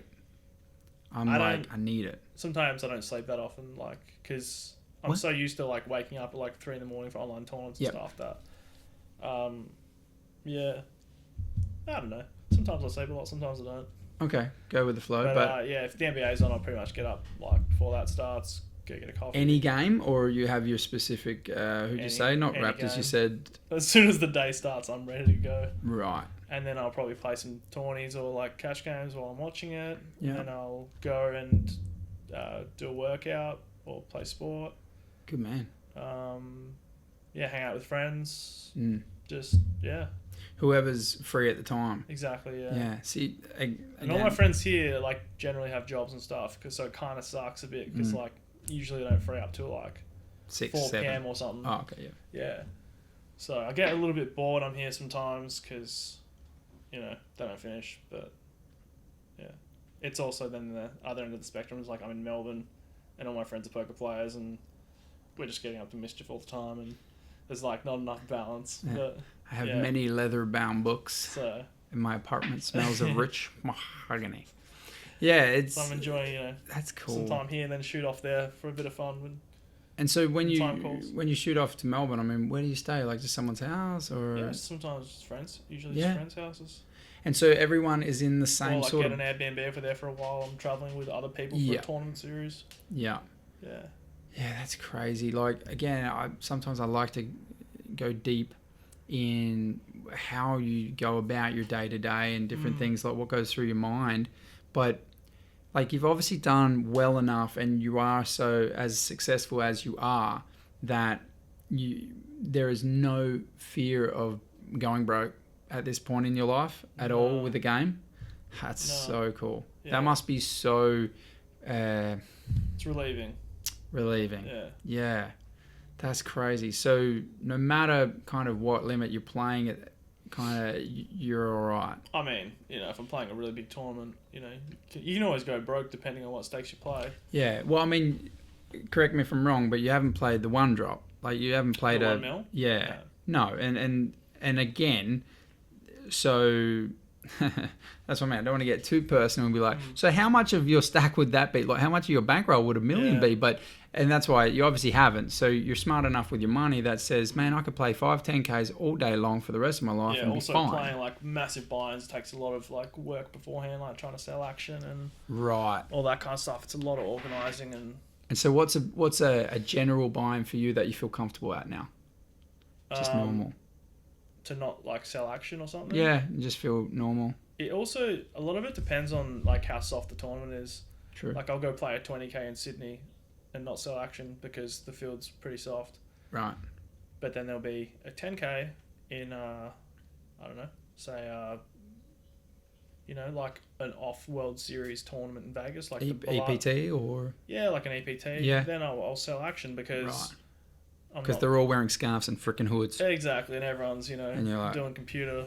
GTO. Simulations in their heads and shit. Yeah, I could only imagine. And it really varies. Like it's not just based on the price of the tournament. It's based on how much I think I'm making for that tournament. Yeah. For anyone watching or listening that doesn't understand what 5K or 10K, obviously thousands of dollars. That's what we're talking. $10,000 buy-in, which then means 90% of the time you're not going to get that back. Nope. So you're making that investment. A lot of people would say gamble, that you're giving it away. But it all depends on your skill. It all depends on your edge. And that's why when he says soft, like a soft tournament. Soft means, I guess. Means an easier field in which to navigate towards the crown. Exactly. It's a good way of putting it. Well, yeah, I mean, and that's the point. You don't have to beat every single person. No. That's why a lot of people don't understand. It ain't heads up and like every single person. You're only heads up once in the tournament. Yeah. Unless you're playing one of those new Yeah. style tournaments. Yeah, a lot of people there's a lot of misunderstanding around poker. There's a lot of misunderstanding from, the outsider looking in, just going, oh, so, 10,000, oh, that sounds like a lot. Well, it depends. If it's your last $10,000, Well, then, that'd be, and that'd be maybe you playing a $2 million or a $3, $4, $5 million buy-in. If that's the last of your money, that could be nerve-wracking as hell. Could be also stupid. Yeah, And I would never probably invest that's just dumb. more than 2%, 3% of my bankroll. At any one given time. No. Yeah, no. I mean, back in the day, you did. You do maybe 20%. Yeah, back in the sitting go days, just lighting, Just putting the AKs light on, it up. spraying the air. Let's do it, baby. Just light it up. And back in those days when you were playing 1K, like heads up sit and goes and stuff like that, was it a soft field or you were just like, whatever? I mean, I assume I wasn't very good and I was winning in the game, so crazy. sure. Yeah. Well, and that's one thing about the movie. Did you like Rounders? Yeah, I actually watched it I kind of loved recently, like a couple of Rounders. years ago, and I was like, I never actually watched it as like an aspiring poker player, and then I watched it as a poker player, and I was like, this is actually a really good movie. It's phenomenal. It is. It's phenomenal. Yeah. There's another movie And then there was another one, with Eric Bana. Lucky You, and I was like, man, these guys are making poker players seem like degenerates. He's like stealing out of his girlfriend's purse and shit. I'm like, what the hell is this? Yeah. I was like, fuck. But I'm going to have to go against you there and go, some of that is true, no? Like, some of them are like that. Yeah, there are, but like... But I didn't like that movie as much. I wouldn't say they're like, cream of the crop or anything. Oh, okay, I hear you. But yeah. What I didn't like in that movie, Lucky You, was Yeah. the full, as they lose, the knock on, nice hand. Yeah. Like, a real over-the-top Yeah. of the nice hand as they walk away. That tilted me. Yeah. In the words of poker, I was like, what are you doing? No one does that. Like, surely someone on the set was like, gay! Like, that's just, what are you doing? That's terrible. That's not even, like, no one does that. Yeah. Well, people do it, but, They do but do they're it. not, you know what I mean, but they're not. Yeah. Oh, I thought it really sucked. Yeah, well, that's what I mean. Like, especially sorry, Eric, compared- but like, especially compared to rounders. I mean, yeah, correct. That's what I'm saying. If Rounders for me is 10 out of 10, that's like a 2, Yeah. 3. Like, it's really not like, Nah, I thought it like displayed poker players like real badly. yeah. Not that weird. Whereas Rounders displayed him badly too. Like, Exactly, he but giddies up.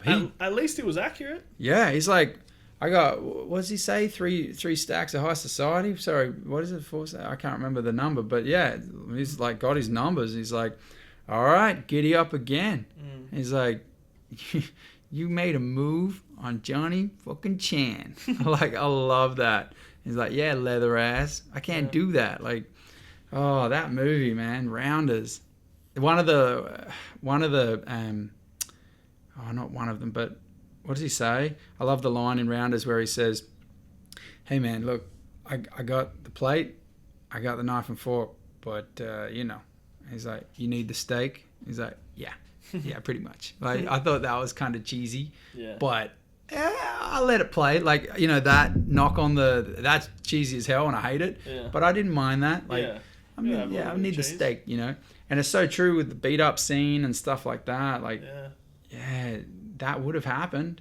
For And sure. the fact that Rounders, like, they got Malkovich in the movie, Matt Damon, like, they must have really believed in that.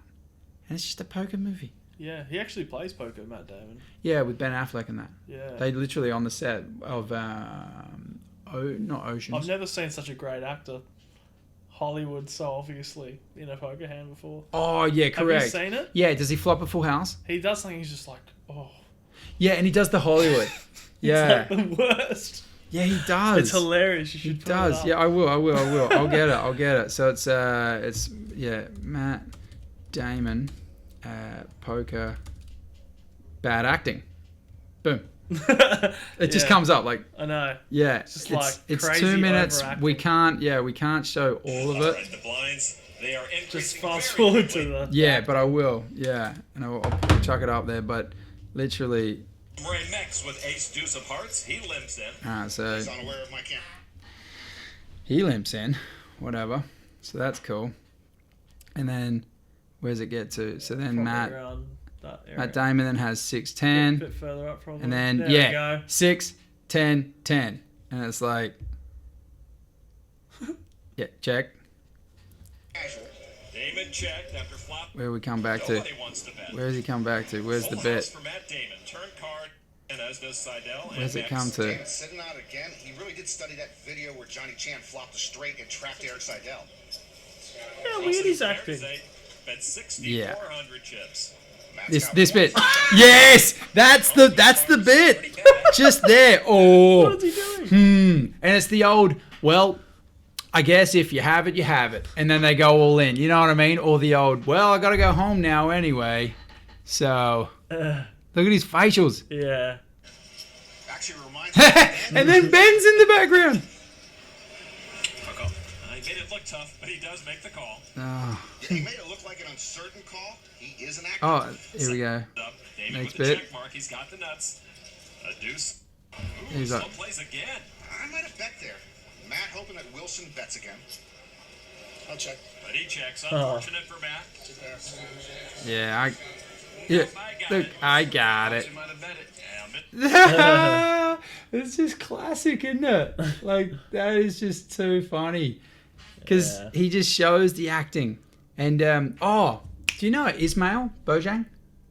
Do you know Ismail? Yeah. Yeah, like, darker fella, I don't know big guy? that well, but I'll No. play with him, yeah. Okay, so, this will be funny if he ever hears this, but I'm sure someone will make sure he hears it. So, same circa 2000, whatever Mm-hmm. it was, with the boys. I'm on his table. It was one of my first tables. So, Ismail's like in the...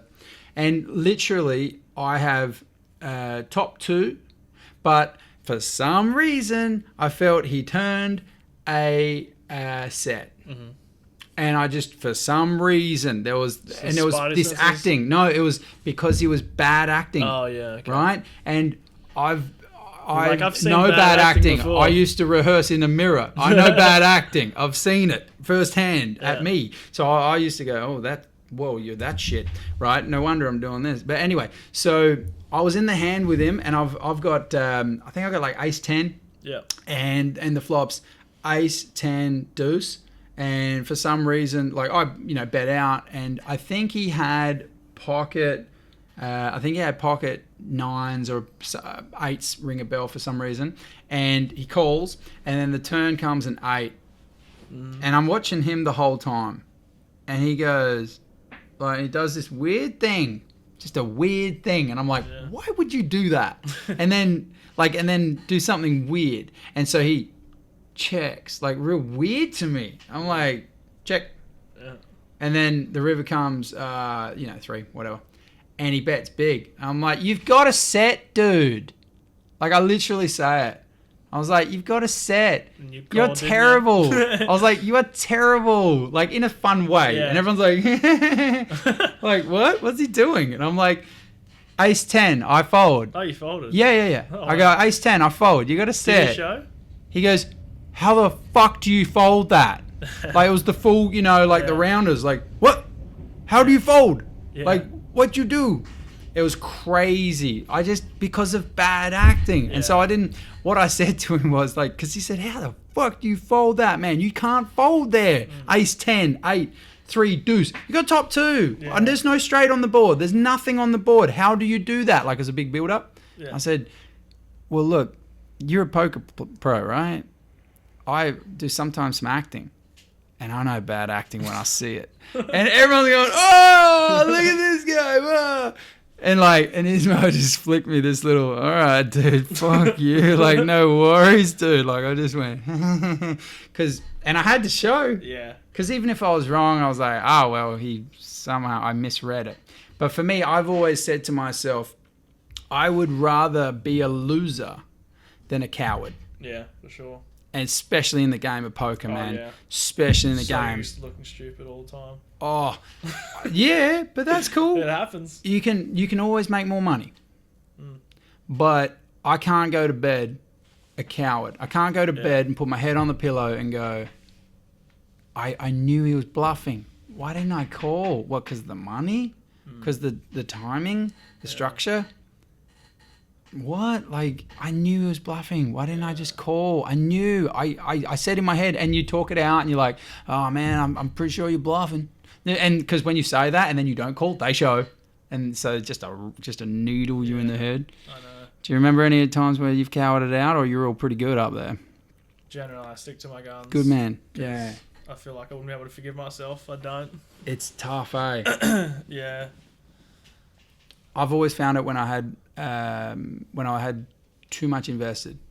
Mm-hmm. Like, like I'd rely on poker to play, like to make some money on the side of different things. Yeah, actually, there was one time where I sold a lot of action for a tournament, and I just didn't stack off in this spot where I should have, and I was just like, okay, yeah. All right, you're human. Thank you. Because I can think of a few times, not too many, but at least you've thought of one. Yeah. Good. Because I can think of at least 2 to 3 moments in a space of, like 10, 12 years. So I've normally stuck to my guns and I just go with my gut, and I'd rather be wrong than, be right and not, have the courage to pull the trigger. Yeah. And, I remember specifically against, I don't know if I can say the name of, like, they're an AFL player, footy player, and from Port Power, but I won't say anything. But probably. Yeah. And so I was playing against him, and they got money, you know what I mean? They got a lot of money. And I was like, you got ace king. I know you got ace king, dude. Like, I got pocket fours. But the flops, jack, 3, deuce, 9, whatever. And his, bet pre-flop, I've called. Like, his bet on the flop, I've called. Bet turn, bomb, river. Yeah. I'm like, I know you got ace king here, but I couldn't do it because the 300 on the river just was too much at the time or something. And I was like, and the worst thing was, like, lovely guy, because after the hand, I said, I know you got ace king, and I folded, and he goes, I had ace king, man. You should have just called. Like, you knew I had what it was. Yeah. Like, and he wasn't needling. He wasn't being a jerk. He felt the heartache, like, and that's what was bad. And he would have been felt more it reinforcing to tell you that. He was like, dude, like, yeah. Whereas some people would be like, yeah, man, you should have called. Yeah. Like, what are you doing? Like, bang, like me. I got a 5. All right. So he should have got me back for that. He should have got me back. Oh man, been a pleasure, brother. Yeah, it's been One last thing I want to talk about: Big Stack underwear. That's it, yeah. So this is your underwear brand. You've got an underwear company, and I'm guessing you brought some for me because you're the man. Thanks, brother. I love it. On camera, it's like they've been waiting for me the whole night. Yeah. Extra large. What the hell are you doing, dude? What are you talking to Sophie? The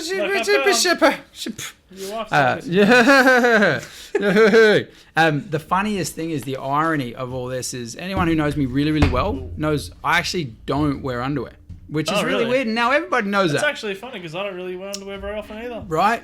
Oh man, what are we doing? I'm gonna have to tell Sophie.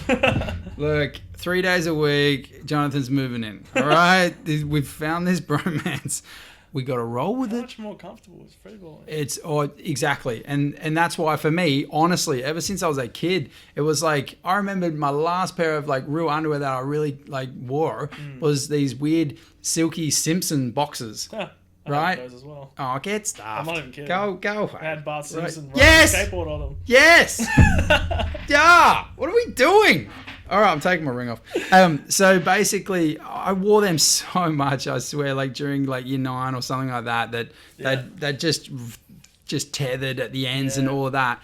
And I just never thought, oh, why am I spending good money on just another item what do I need it for? What do we really need it for? Like I was like, what for? Sometimes you don't need them.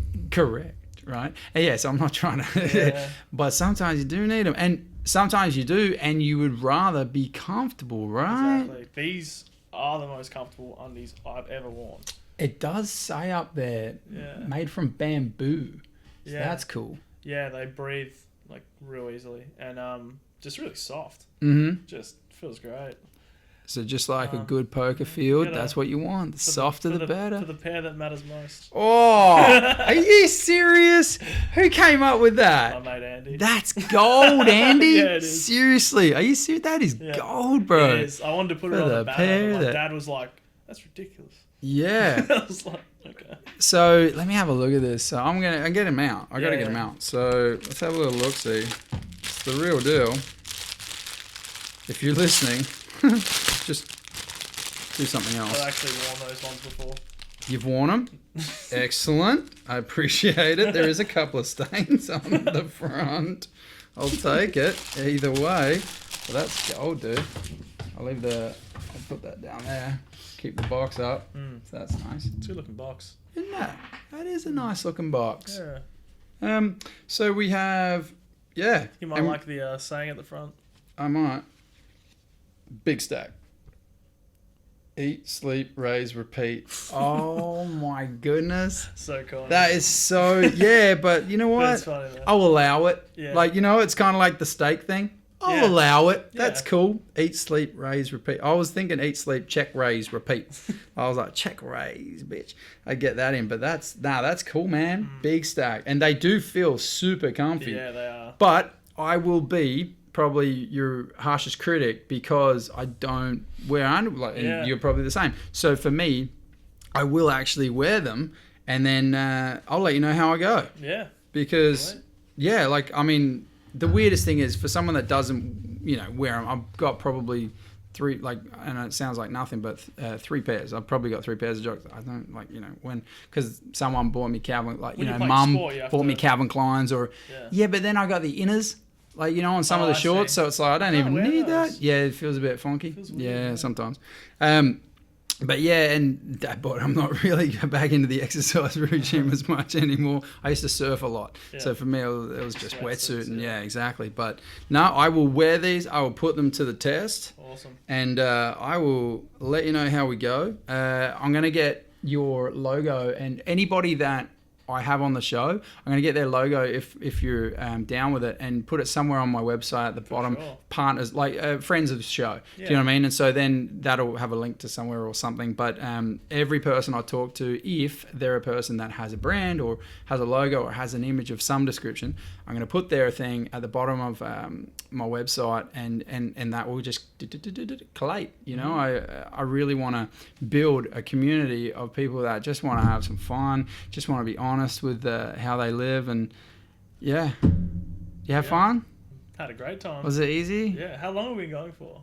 Um, it's Gotta be quarter to like- midnight. So we started at about like We're 9, going like over. almost 3 Almost 3 hours. Almost 3 hours. Wow. And at this time, I didn't press record, and he realized. No, I'm kidding. No, we That would literally. be- I was like, that would be so brutal. wouldn't that be that'd be a bad beat? That'd be probably a bad I'd beat be in legit life. upset. You would be.